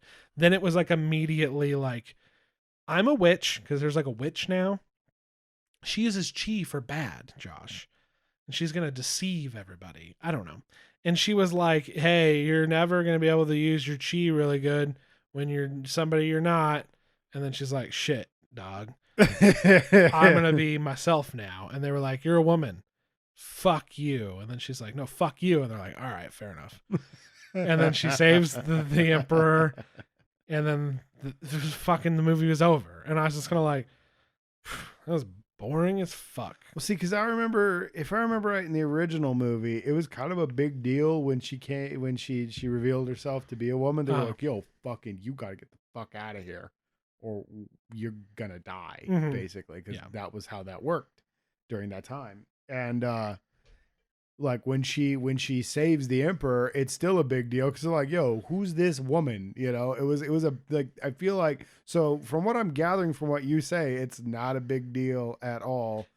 And it should be a big deal because culturally it was they were a just big like, deal. shame on your family and get out of here. And then she's like, oh, all right. Well, no, they set it all up, but like it's a half hour longer than the original, yet way more rushed in every aspect because they just add more stuff. This is more That's the thing, action, just add and more shit. Yeah. You know what I mean? Less story, more. Yeah. It's just not good. Like I really don't know what else to say about it. Like if you look at it and go like, man, that looks like it might be bad. It is. I feel like this has become the status quo for these live action adaptations, where it's just like, yo, these are not necessary. Yeah, and not good. Lion King was probably one where I'm just like, yeah, dude, this is just that loses something worse. in the animation because like the expressions on the cartoon animals are. You need that. You and can't in this, they're just like, yo, actors. this is a photorealistic animal. Yeah, they're not actors. They're fucking CGI photorealistic animals. Yeah. That's a big deal. And Aladdin that worked in Jungle Book because like you still had Mowgli to play off of and stuff. Yeah. And even with some of the CGI animals, like Bagheera is not an emotional character. And then, but I feel like with Baloo, they kind of pushed the boundaries a bit. They did. The expressiveness of the lions in the Lion King was a lot more than it was in the Jungle Book. Okay. I think they were able to pull off. Yeah, I think they were able to pull closer to the original Jungle Book in the CGI in the Jungle Book remake. You get what I'm saying? Like they were able to get closer. They were trying to go for realistic animals because they were billing it as a live action movie when it was not. So yeah, exactly. And in Aladdin, it was just a worse version of Aladdin. Yeah. It wasn't bad. The thing that I will say, because I watched a bit of it, the thing that I will give the movie is that Will Smith doesn't even try to do Robin Williams. No, he plays Hitch. He does Hitch. Yeah, and that's cool. That's fine. But I feel like that's why it's worse. You know what I mean? Exactly. Dude, that was the thing. That's why I didn't really stick with watching it because like the energy that Robin Williams brings to Aladdin helps that movie a whole lot. And Will Smith is smart enough to be like, I'm not going to fucking do that. And good for him on making that call. But at the same time, it needs that. Because the Aladdin movie is kind of, aside from Jafar chewing scenery in the original animated film, which Jafar is one of my favorite Disney villains. I think he's awesome. But yeah, dude, like Jafar was really letting me down in this movie. Yeah. Just kind of like, I'm evil. Oh, I'm upset. Yeah, it's just, like I said, it's not bad. It's just not as good. It's a worse version of it. Like I said, his take on the genie was Hitch, which is fine. Hitch is likable enough. I actually don't mind Hitch. Hitch is okay. I don't mind Hitch. That's probably the only Kevin James movie that I enjoy. He's thinking about it. Think about all the Kevin James movies. I know, I am. Welcome if to we the Boom. If we don't count, don't mess with the Zohan, then yes. That's okay. But he plays himself. Kevin James is not central to the plot of Zohan. He plays himself in the movie. Yeah. Yeah, no, I agree with that. I was gonna say, God, you're taking way too long. Paul Blart Mall Cop. Welcome to the Boom. Yeah, there's your movies. Yeah, well, in the Grown-Ups movies. Oh God. What other one? I feel like there's one that I like. There's one that I'm missing, and I don't know what it is. Zookeeper. No, he's not in Zookeeper. That's Matt Damon and Scarlett Johansson. That's We Bought a Zoo. What? Yes. They're different movies. What were we talking about? We were talking about Mulan. Hitch. Yeah, Hitch. So yeah, we were talking about Mulan, and we ended up on Hitch. Aladdin to Hitch, back to Mulan. It's just not any good.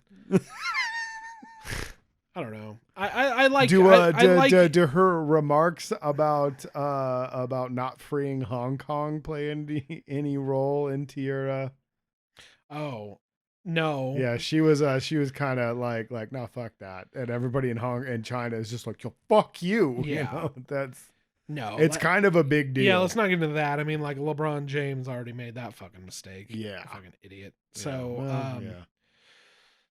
yeah, no, we stand with China. Yeah, fuck you. But yeah, no, and fuck, God, why'd you have to bring that up right before I was getting ready to say like I'm all for this resurgence of I don't even know if resurgence is the right word. Oh no, what But the idea of it is fantastic. yeah, I get what you're trying to say. Just Asian representation in these movies. Because like you've brought it up before with like Crazy Rich Asians yeah. and the That's a way better movie. The Crazy Rich Asians is pretty good. Yeah, always be my maybe. Always right? be my baby. Always be my maybe. My maybe. Yes, that was all right. I didn't like it as much as Crazy Rich Asians. But no, but it's fine. It was still good. Yeah, no, and that's the thing is like this isn't the Great Wall.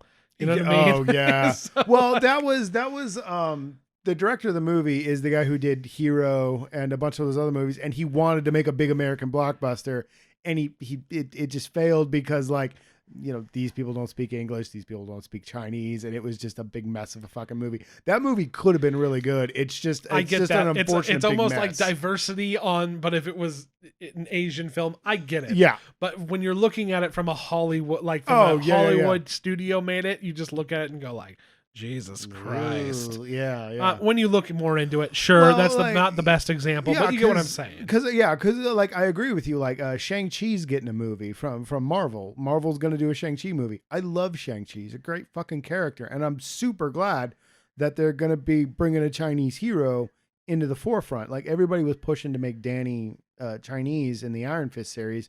That wouldn't have fucking helped that piece of shit anyway. God, I'm still fucking mad about that show. I'm just glad that they're giving Shang-Chi a day in the sun because he was a cool fucking character. Put him on the Avengers for a while there. He was a really awesome. All his storylines were really good. And it's good to see that they're introducing the diversity is coming forward. It's good. Yeah, no, it's a good fucking thing. Yeah. And the idea behind what they were trying to do with Mulan was great. It just falls apart because it wasn't well researched and it wasn't well executed. But the intent is good. No, for sure. And switch a few things around, make it not Mulan. It probably would have been like an enjoyable enough film. Yeah, the problem is they wanted to go with the cultural hero. Like Mulan was I think Mulan was a real person, or I think or at the very least an urban. I was gonna say at least in the movie they talk about like there are the several legends of Mulan, and I was like, okay, I'm gonna take you on your word that that's something true here. So she's kind of a Robin Hood kind of character where she may or may not have existed, as I understand it. So that's fair. At least I guess they did a different version of that. So whatever. I'm not even looking at it as somebody who likes Mulan. I'm just looking at it like this movie kind of as a film person. Yeah. I don't know. It's something. It's also something about like fucking releasing it to Disney Plus, but also charging $30 for it. $30 fucking dollars on top of some people are paying like $90 for that subscription, dude, and they're gonna charge $30. Nah, I'm just like, that's Disney. And the whole thing is like they put it out that they were trying to test the market and see if this was viable. You know what you do? You do what everybody else did. You put it out there at like 10, 20 bucks, 15, 20 bucks. Like every other subscription service did, or just add value to your subscription. Because I give it, I don't know what's today, 5 days until that's just on Disney Plus. Oh yeah, and all the suckers who pay $30 they planned to release it for free on there at a certain point in time. Yeah, but like all their movies for the rest of the time. Yeah, no, well, and that was the thing was they were talking because I read an article where they hadn't done it with Black Widow, because they wanted to see how Mulan performed. And I'm just like, yo, that's fucking stupid. Because like just approaching it from these live action Disney releases, they don't make that Marvel fucking money. The biggest one was what, Beauty and the Beast, I think, was their biggest release, and it did good, but it didn't make that fucking Marvel money. Like, if you were gonna do that, you would have done it. You would have led with the Marvel movie, and then also, like, oh yeah, we're and also like this. whatever, they can hold, they can eat that, they can hold on to those movies for as long as they need to. Like, Yeah, they're Disney. They're not yeah, hurting for cash. Mulan, I see like fucking throwing it up there because it's just kind of like, fuck, dude, we already blew our fucking marketing budget on this. Like Black Widow, they had just put out the first trailer for it. They didn't have a TV marketing budget like Mulan. There was TV spots. There's all sorts of shit happening at that point. You know what I mean? So it's like, fuck, dude, we already blew our budget. Fucking throw it out there. Like, dude, whatever. Black Widow, just sit on it. Like, who cares? Yeah. You haven't done your marketing blitz yet. Like, who cares? Again, just throw it up on the fucking service. Like, I don't know. No, I'm with you on this. I'm just saying that like their excuses are bullshit. Oh yeah, yeah. Sure. They're it's fucking stupid, dude. They're just trying to milk their cow as much as they can. Dude. Yeah, I find that reprehensible. And again, there's probably going to be people that look at Mulan and they're like, dope, and that's fair. But yeah, but the market has responded, and it's not doing great. You know? It's from what I've read. No, everybody seems to not enjoy it. Nobody was pumped about that $30 price tag on top of what they were already paying for a subscription. And I don't pay $90 for my Disney Plus. I have the base level shit just because I want to watch, Disney Afternoon and X-Men cartoons. Cause for sure, I'm a child. But like I was just like, yo, $30 fucking dollars. I paid like $15 on Amazon Prime, which charges me not monthly for my subscription. They charge me annually. Yeah. And I'm fine, dude. I'll pay fucking $15-20 to rent this movie because it's a new release. Fuck you for charging this when you are on a monthly system. Agreed. So, I'm sure there are people out there who are like, I liked it, but like overall, that's a big fail. I think. Sucks. And people seem to agree, but whatever. All right, Josh. Let's come to that. It's your turn again. Why do you roll your eyes? Everything I've brought up, you've been like, yo, that was actually fun to watch. Or, hey, that was a really good fucking movie. I brought up 2 movies. I'm going to talk about, as I said at the beginning of the episode, I'm going to talk about Mandy. Yeah. Mandy, starring Nicolas Cage, directed by, and please forgive me if I say this wrong, Panos Kamastos, I think is his name. He's a Greek-Canadian actor, very, very, very, director, sorry. Very, very much influenced by sci-fi and fantasy and horror of the Italian genre from the 70s, 80s, and like maybe even the 60s. And Mandy is a prime example of that. It is this horror fantasy epic tale that proceeds through every prog rock album cover you've ever seen. Like, I feel like he looked at the side of his friend's dope ass van and was just like, I'm gonna make a movie that looks like that. Yeah, the one thing I can say about that movie. Mandy. Yeah, the one thing I can say about that movie is I know what it looks like. Yes. And it looks amazing. One thing I will say, how did it look streaming? Because a lot like when I'm watching Blade Runner. I was just going to say, I never ran into any of that artifacting where they've got the darks, but like there's those big pixels that are all fucked up and some are lighter than others. I never saw any of that in the film, in my stream of it. Yeah.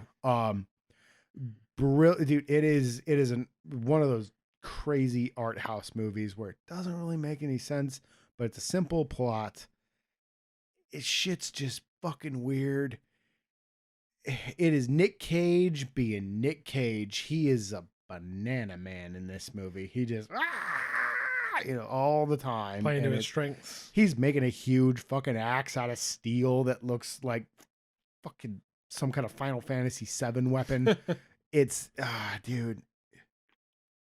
I loved it. It is a revenge tale with magical undertones or overtones. Like he fights demon bikers that kill his lady.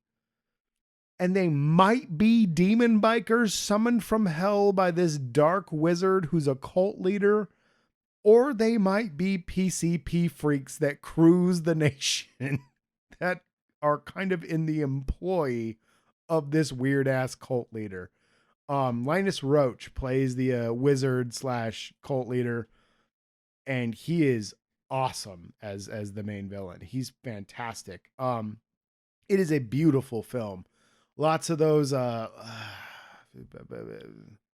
vaporwave feel to it, where it's a lot of those neon blues and purples and pinks mixed with dark, deep shadows. A lot of Deacons inspired lighting that goes on, and it is gorgeous. It is absolutely gorgeous. And the scenes that are shot in like daylight and stuff, you get a lot of those indie art house films where it's, the light streams from the sun coming through the trees, and the soundtrack is amazing. Like I said, Nick Cage does a great performance. It is a very brutal, very violent, very nostalgic type of movie to me. It made me think of a lot of the movies that I would watch on like our local channel, Channel 64, when I was younger growing up, of like Mad Max ripoffs, or like, the Halloween ripoffs, or any kind of low budget fantasy film kind of thing. Makes me think a lot of that. And this, the director, Panos, I hope I'm saying his fucking name right.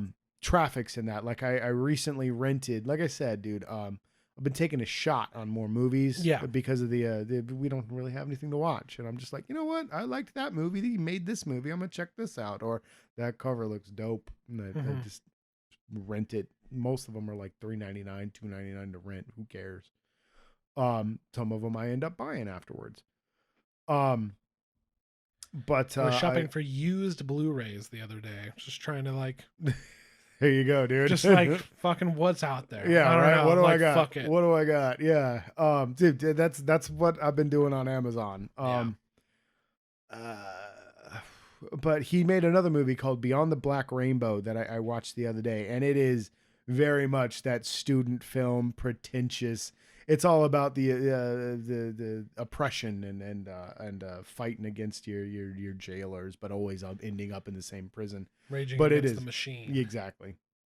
The dishwasher. But it is. What does it do? It's another one with same kind of soundtrack, same kind of old style 80s, 70s type of feel. Lighting's fantastic. Amazing shots, really good practical stuff. Oh, really? You're gonna yawn on me, you piece of shit. But that one was really good. A little pretentious. Mandy is a better execution, I think. Like I think he'd grown as a filmmaker beyond the Black Rainbow, but Beyond the Black Rainbow is still good. But I'm talking about Mandy. Mandy is fucking. It's one of those great cheese. Like if you like Army of Darkness, or you like Evil Dead,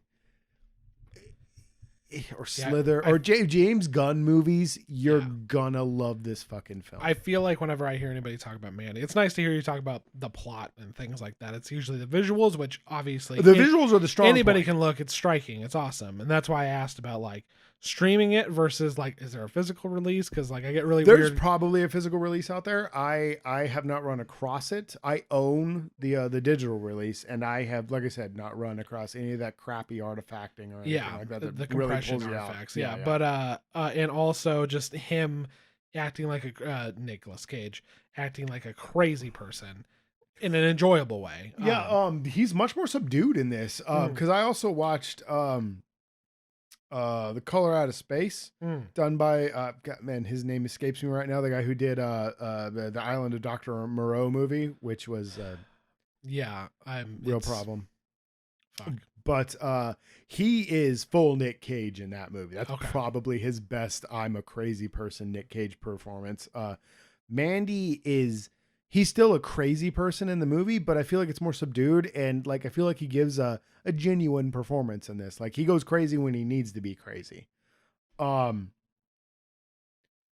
but yeah, like the cult leader goes after his lady, and then the whole movie is him just like, I have to kill a crazy cult leader. And he goes and meets an old friend who gives him some shit and some information on, and he's just like, there's these crazy bikers. They're all hopped up on PCP. And it's like, but you summoned the bikers with a fucking hell flute or something like that. It's so they're weird. Demons. Being demons, Yeah. not enough. We also need substance abuse. Yes, yeah. There's drug abuse, and it's like, they could be people, but like they never really talk. They're just like, it's so they could be demons and everybody's just said they're PCP freaks, or they could be PCP freaks and you as the audience are led to believe that they're demon bikers. I don't care. It was so cool. Like it's visually gorgeous. And like the plot is simple enough to be just a simple revenge movie, but it is told in such a stylistic way that it elevates it to me above that B movie status. Like, this is a movie that I pictured Joe Bob fucking arguing for if it didn't already have such a strong following. Still got your Shudder account? Oh, yes. I watched a movie the other day on Joe Bob's account. Oh, okay. On one of Joe Bob's videos called Hell Comes to Frogtown. Shit. And I loved the shit out of it and purchased it on Amazon. And now I own Roddy Piper's Hell Comes to Frogtown. See, I was wondering. I was like, is Joe Bob still out there doing the thing? And I bet you he is. He probably it's such a small set. I don't imagine it being a problem. I think it's everybody gets screamed. It's him and 3 people make that shit. Yeah, it's him, the porn star that does the fucking mail, and the cameraman. Kinky Horror. Yeah, that's her screen name. I don't know what her real name is. Diana Prince, I think. He calls her Diana on the show. Yeah, but I like, fuck. And she's in the credits. It's been like a year. It's been a long time since we've watched. I'm sure there's probably like 2 more things out there of his. Yeah. Way off topic. Anyway. I think he's just been doing like one-offs. I don't think he's doing the big collectives. He'll be like, stuff. oh, here's some Texas Chainsaw Massacres I'm doing for Thanksgiving or this or that. Yeah, I know he's been doing that, but I think there is a new season coming up soon. Yeah. Well, and that's how I watched Mandy initially. Was I watched it through Shudder. Oh, okay. Yeah. And I was just fucking blown away by it, dude. It was so fucking good. Visually striking. It has a similar look to like Drive and Neon Demon, so that Winding Refn look. But like it's a little bit more clear cut than definitely say Neon Demon.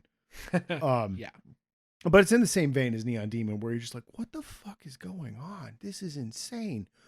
But you're like along for the ride, and I found it much more enjoyable than Neon Demon. I find that very. Nick Cage chainsaw fights another guy. They're using him like so.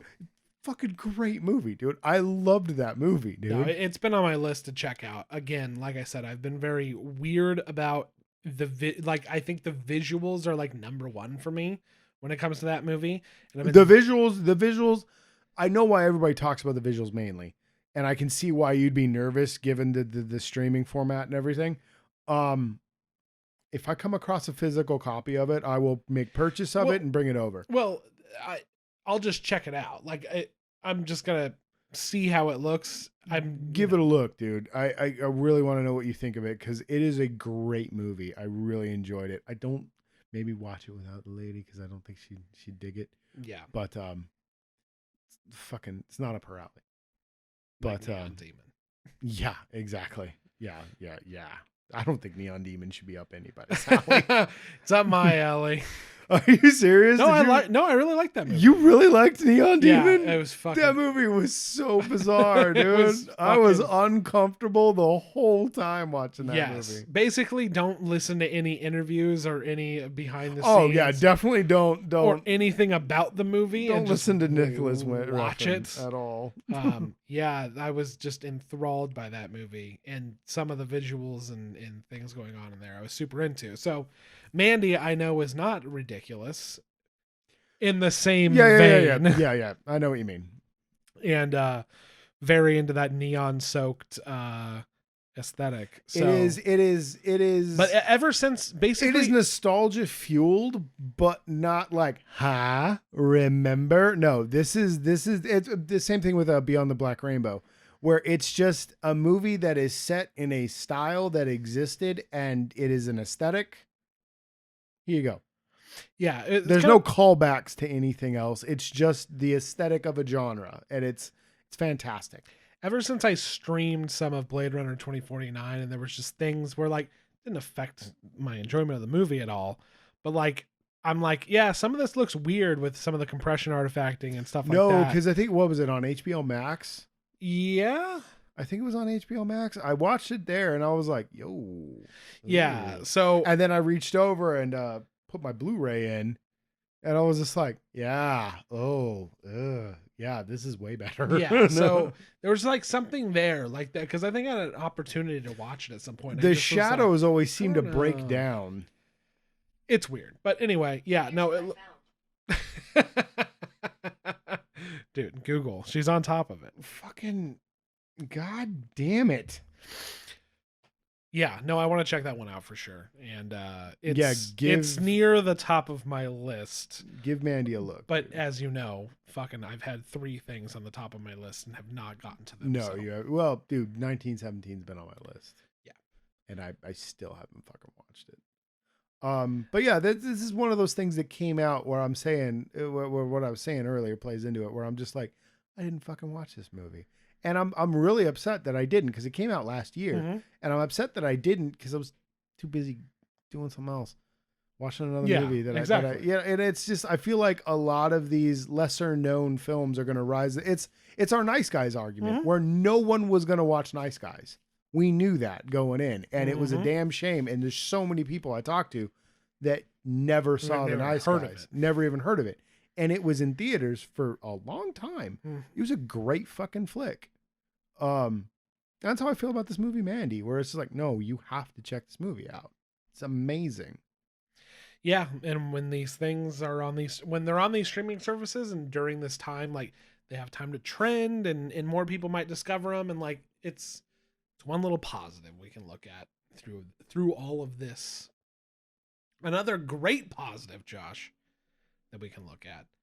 There's a movie that came out recently, and it was gonna come out in theaters. Yes, and I would have still watched it. Yes, however, definitely would have watched it. I think it got a little bit of appreciation. I think it a little bit of visibility. I think it shined in this dark age. I agree. It's called Bill and Ted 3. Face the Music. Yeah, it's actually just called Bill and Ted Face the Music. Oh God, that I'm gonna tell you, our end of the year is gonna be weird, but I'm telling you, this might be my number one. Oh yeah, especially if we're gonna break things down like things that actually came out. Yeah, this is front runner for sure. I loved this fucking movie. I bought it as soon as I left here. Nice. After we watched it, I went home, I purchased it. I fucking love that movie. It is so good.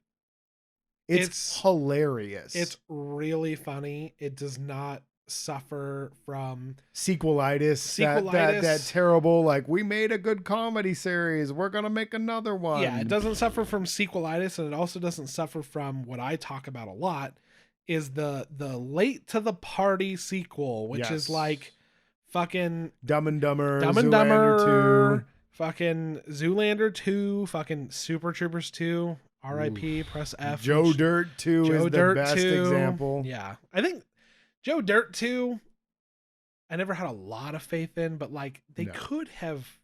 There was just made it again, and it would have been fine. If you want to hear us talk about Joe Dirt 2, I think listen to episode number 3. I'm not sure which episode it is. It was one of our first episodes. It was early on.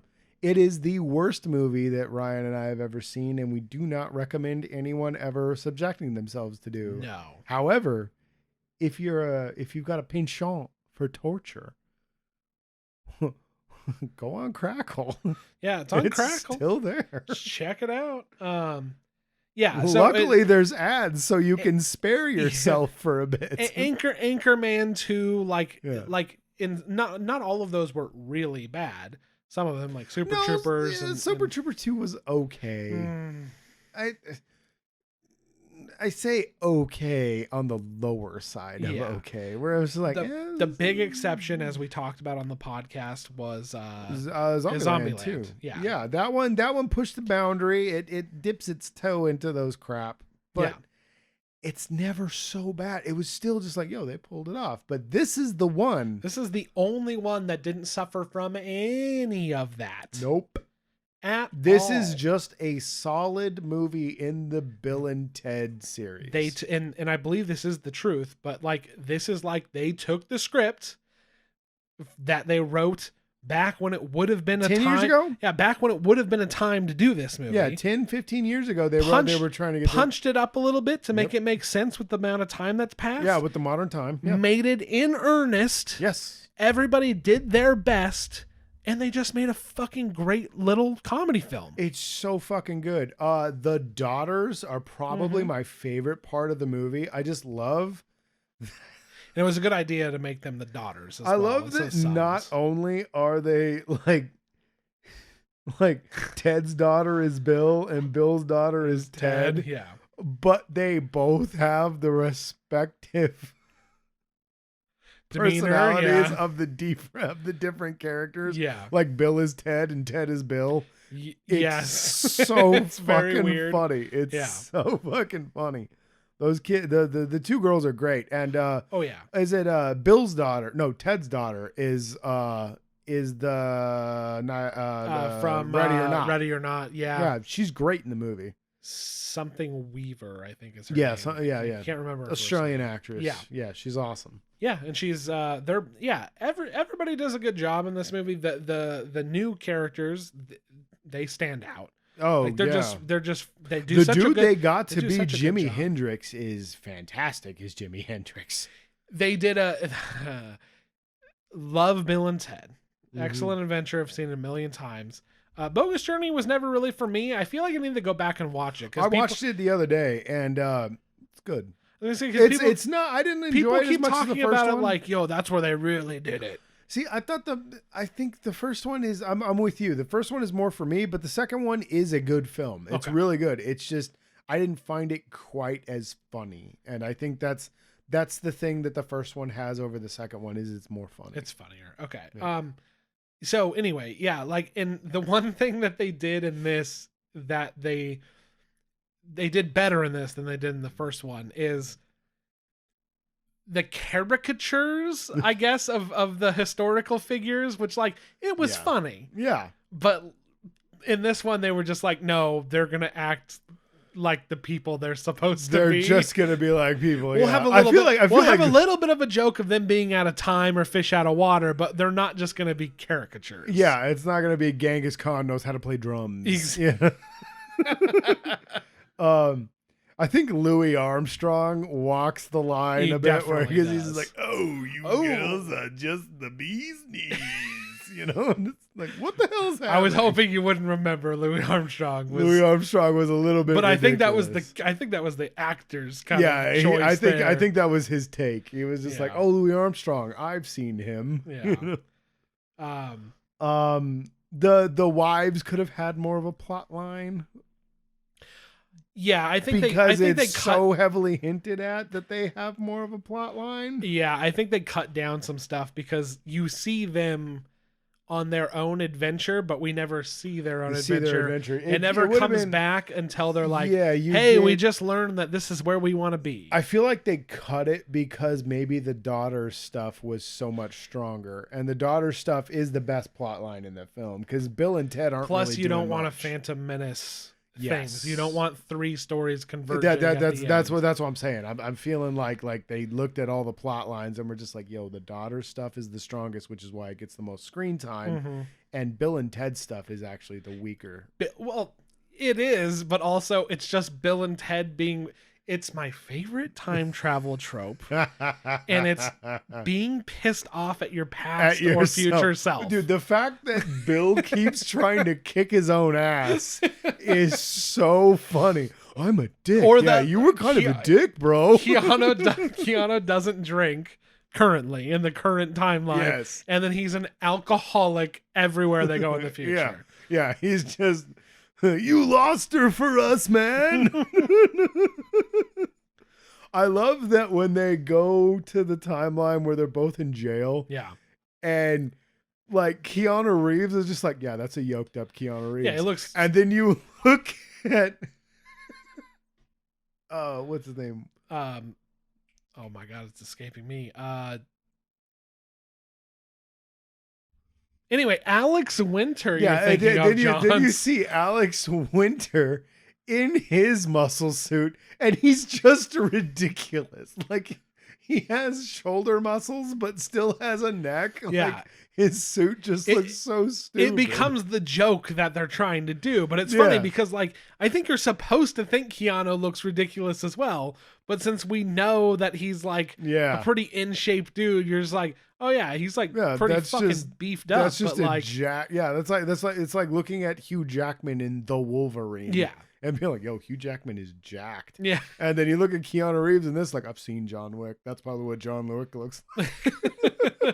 Yeah, a little exaggerated, but then you get to Alex Winter and you're just like, Jesus Christ. No. With his ridiculous handlebar mustache. Yes.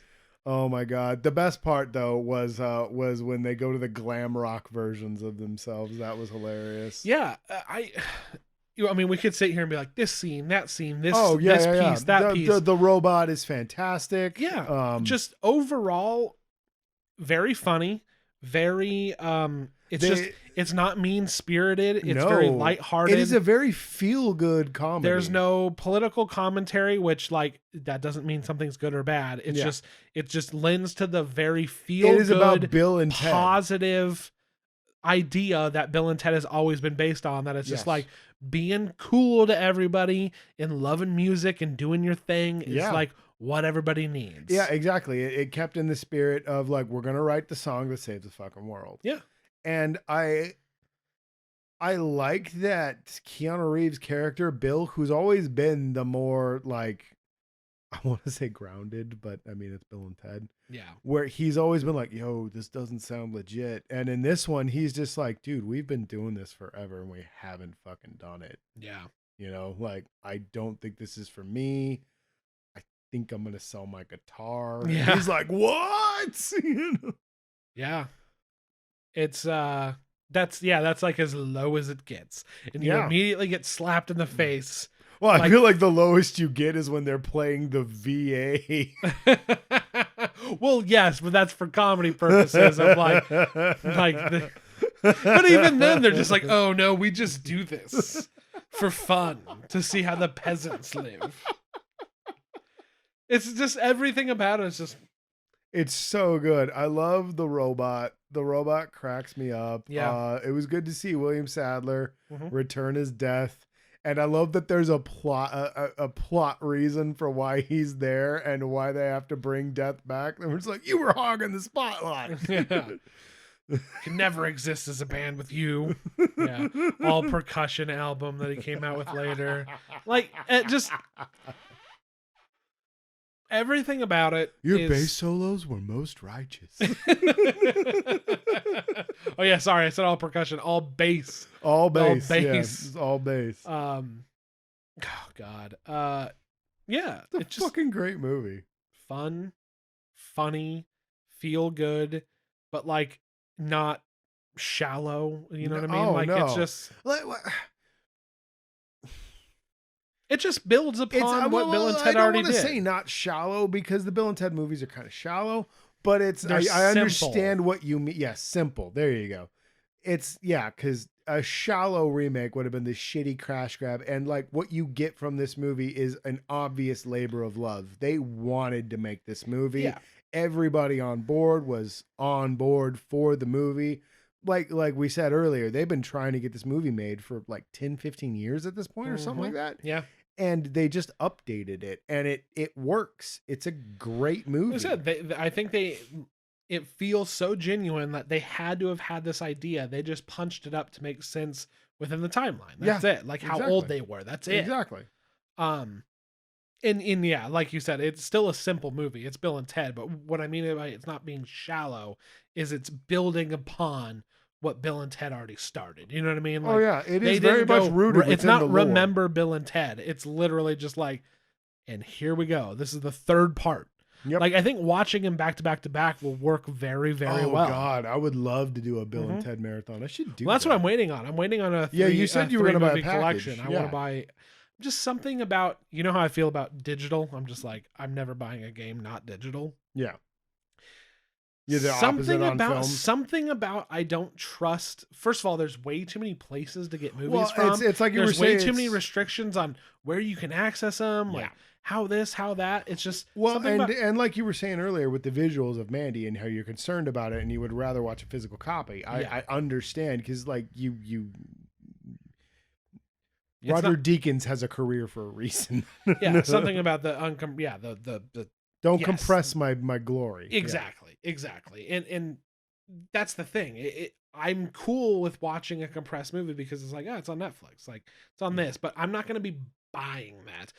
Granted, you've been doing that, and I want to see some of the copies you have. Maybe it's different. Maybe some of them I have are older films, and it doesn't really matter because it already has that jank in it. But like some of the newer stuff, I haven't run into any issues. Well, I was going to say, maybe the bit rate's way higher. Maybe there's an option to download the full quality file. I don't know. I'm watching sketched out about it. I have no idea why. I watch a lot of them straight off my PlayStation, and I still haven't run into a lot of issues. Mm-hmm. Some of the older films I've watched, they will have those issues. But some of the newer films I'm watching, I'm just like, yo, they must have really worked at this because this doesn't look like shit. I actually bought a 4K digital, like I think about Avengers Endgame, just 4K digital straight off of Amazon. Straight off of Amazon, and I was just like, whatever. And when I watched it, I was like, yeah, this looks great. This looks fine. And I think I even watched the Disney Plus version or whatever, and I'm like, I think mine that I bought looks better. So I'll have to look into that. But anyway, long story short, there's something about like if I'm gonna buy and own movies, I want it to be physical. Yeah. When it comes to fucking games, I'm just like, I own them on 30 different platforms, just spread out all over the place. I just don't really give a shit. You know, that's funny, dude, because like yours is much more detailed than mine of why I prefer to buy physical copies. I just want to be like, look at all the movies I own. Mm-hmm. Aren't you impressed by my catalog? Yeah. I do not have them displayed anywhere. I have fucking a box fucking stacked with them that's just sitting there. I know. And that's the other thing. I'm just like, I have a Plex server. Like, I'm full of shit. I'm a hypocrite and whatever else. So like, I don't know. I'm weird. I'm weird, guys. I want it to look the best, but also convenience is important, but I'm not going to buy a digital. So fucking stupid.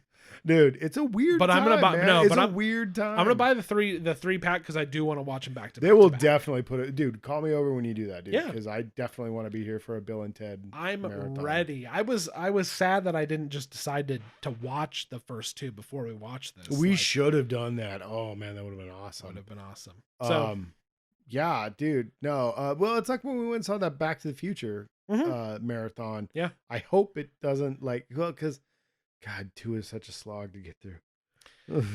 Yeah, I never noticed before, but yeah, just because I always skip that one. But yeah, it is. Yeah, it's so funny. The problem isn't even so much what they do in the first half; it's just having to relive the first movie in a different perspective again. Yeah. While interesting and like you're seeing it from a different perspective, and like, oh, remember when this happened? It was because of this, and it's like, fuck, but I don't want to see that. At least in the third one, I'm like, they're cowboys. He made an ice machine, and it takes 30 minutes to make 1 cube. Yeah, that's hilarious. Yeah. Not like, I already saw this movie. Yeah. Yeah, but it's a fun little take.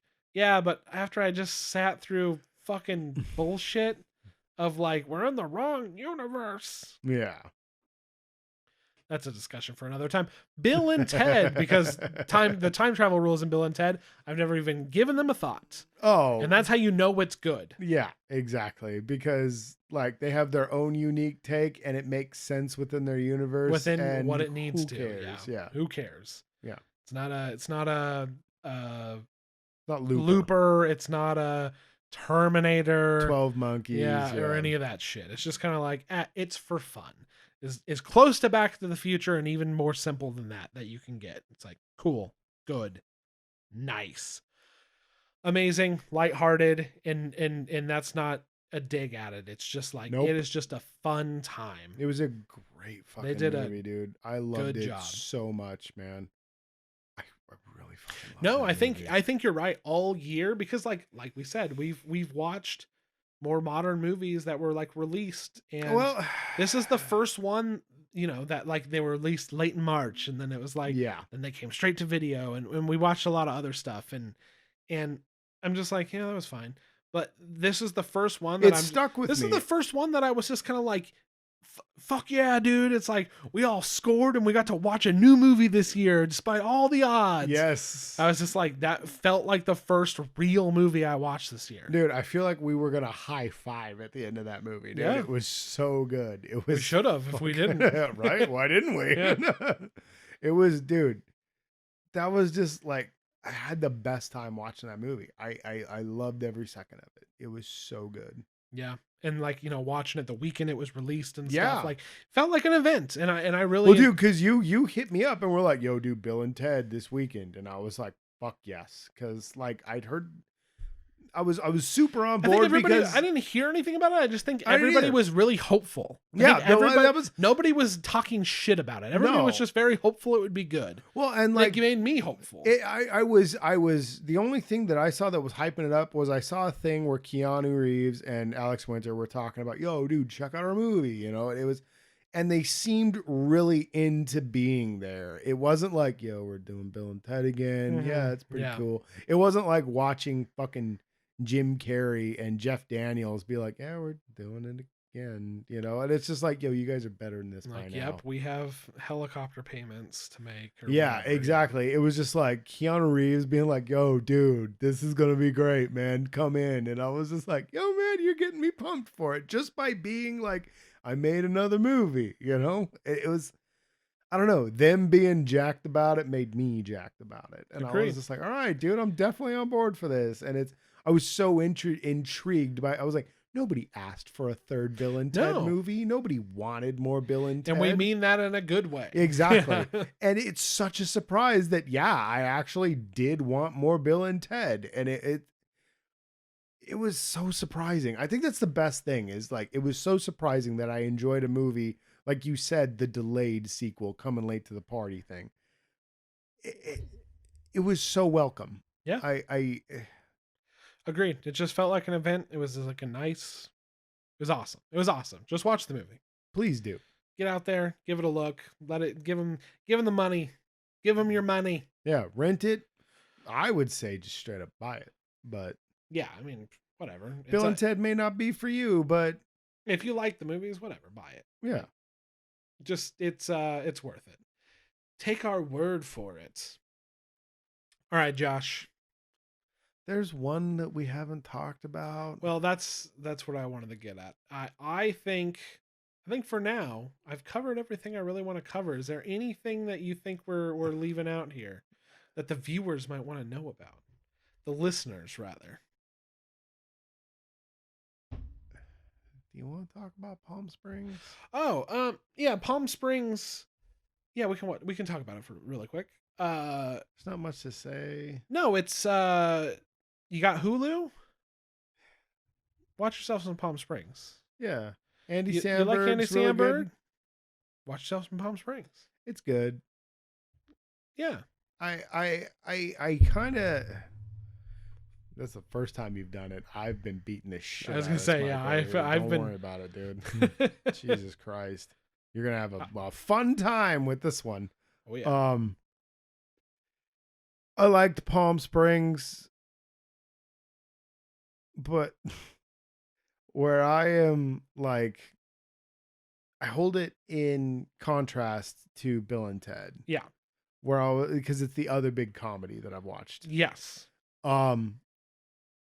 It's the same thing. They're not big studios, you know. I think Palm Springs is a fine film. Mm-hmm. I liked their take on the Groundhog Day scenario. Yeah.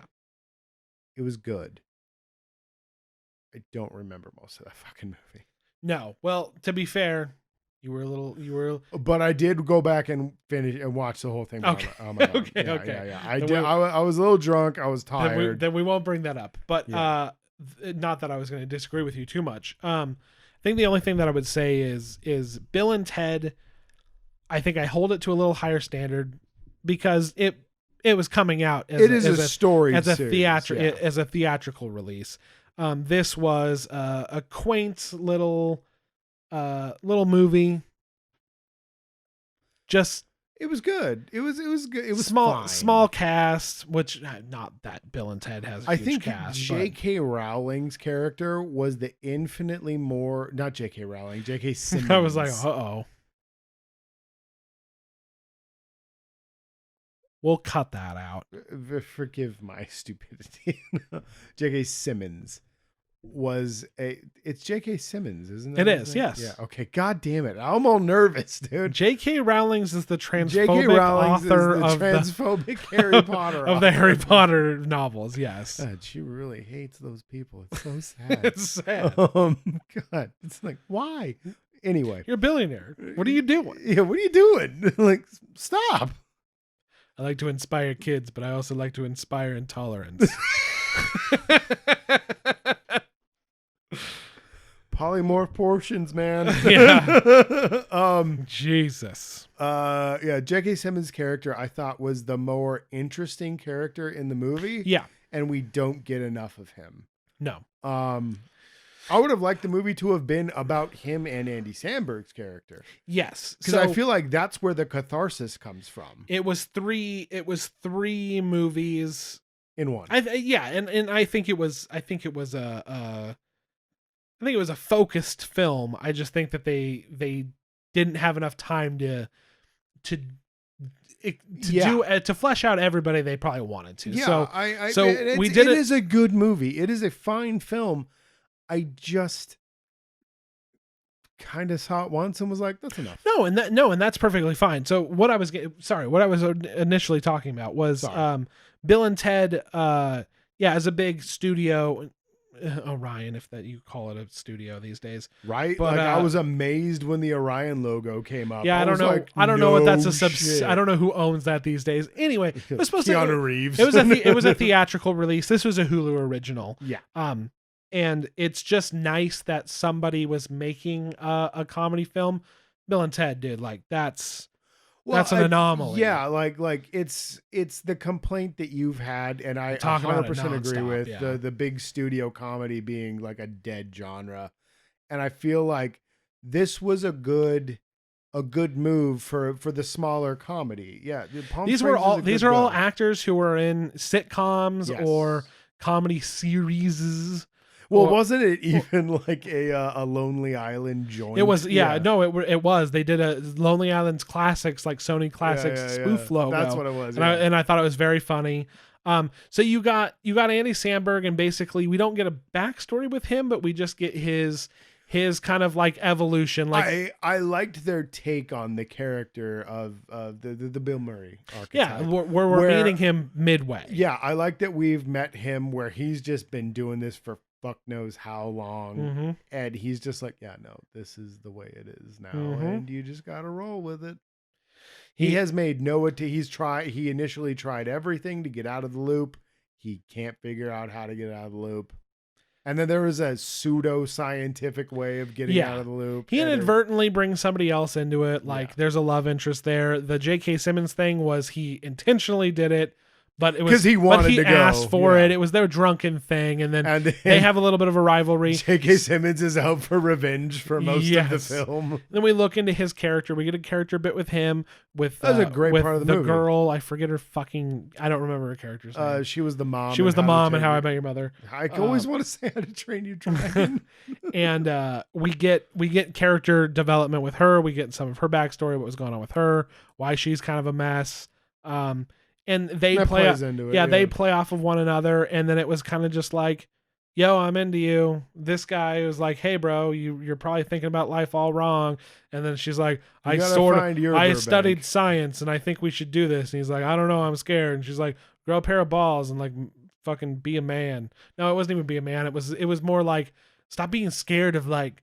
It was one of those things. It was like a failure to launch kind of fucking premise. You know what I mean? It was. Yeah. And I feel like it executed that much better than failure to launch did. And then it was just kind of like still like, well, now we're out of this and we're gonna be wacky still probably, but like, hey, let's make out. And that's perfectly fine. Yeah, it's fine. It's a nothing movie. And I enjoyed it, and I like Andy Samberg, and some of the jokes landed, some of the concepts I went, hey, that's a good take on that. Yeah. They did that better than X movie or Y movie. Yeah. And then there are times where I'm just like, we probably didn't need this. Yeah. It's on Hulu. It's a Hulu original. You should watch it. It's enjoyable. It's perfectly enjoyable. Yeah. And it's nice to just have a fun little like feel good romance / it was a nice time loop comedy. Yeah, it was a nice little rom-com time loop kind of thing. Yeah, and if you like it, and honestly, if you like Andy Samberg's stylings, then which I do, it's worth it. And J.K. Simmons for that matter, then it's worth it. Yeah, J.K. Simmons is always a treasure. I really enjoy him. I just enjoy, you know what? Like, I don't need to, like, I get it. They went very high concept, so you kind of have to, it kind of has to hold up to a little scrutiny. But at the same time, because it's such a done story. Yeah. Like, you got Edge of Tomorrow, you got Groundhog Day, you've got 12 Days of Christmas. Exactly. You've got Happy Death Day. But take that away and look at it at its core, and it's kind of just like this funny little rom-com with like Andy Samberg playing kind of like a nihilist funny guy. Yeah. And you're just like, I love watching a guy crack open a beer who doesn't give a shit at breakfast and talk some shit. And you're like, it's a funny little bit. It is funny to watch that guy that just like, I've given up on life. How are you? Yeah. So you want to go back to my room? The high concept bits and stuff, like it has to hold up to a little scrutiny, so that's fair. But at the end of the day, I'm just like, don't give this movie too much shit. It's just a little Hulu original trying to have some fun in the world in this nightmare scape that we live in. We could be living the same day over and over again. It feels like it. Technically, in quarantine, we are. Oh my gosh. Josh, do you know about Dazzler? God damn it. We don't have time for this. All right, I've been Josh. You know what? We'll save that. We'll save the Dazzler discussion for another time. You don't know shit about Dazzler. So, thank you so much for listening. We'll be back. We'll have another quarantine catch up, as it were. Yeah. We'll let you know what's going on in the quarantine, what we've been watching. This was a fun time. However, I know you're like, there's some of you out there who listen to the podcast. And you're like, Jesus Christ, there hasn't been a podcast forever. I listen to the podcast. We have been doing some other things. Granted, a lot of them were promises from like a year ago, but we've got to them. And I think that they were very good. I plugged it at the beginning. Go watch the new episode of Classic Catch Up. I was very proud of that. We worked there was a lot of hours that went into that between the two of us. And we've got another one coming. Yeah, and and the thing is, we learned a lot from that, so we can start getting the rate of these out there much quicker. So, Mighty Fish Productions on YouTube. We are at Mighty Movie Pod on Twitter. That's where you can find all of our goings on. Twitch.tv/Mighty Fish Productions. We're going to start doing the watch parties there. Yes. If you have Amazon Prime, you can sit, you can watch the movie. It's synced up with us. You got us up in the corner, and we're just talking shit about a movie. And hell, we can watch fucking so much shit there. We'll watch Cliffhanger. It's a treasure trove. Oh, dude, Cliffhanger. We didn't talk about Cliffhanger. That was your first viewing. Yeah. Cliffhanger is amazing. At Mighty Movie Pod. That's where you can find out when a new episode comes out, when something goes up on YouTube. Go check out the Classic Catch Up. Yeah, I think that's enough self-promotion. We will be back with another episode. But again, if you're like, I need some more of these dudes.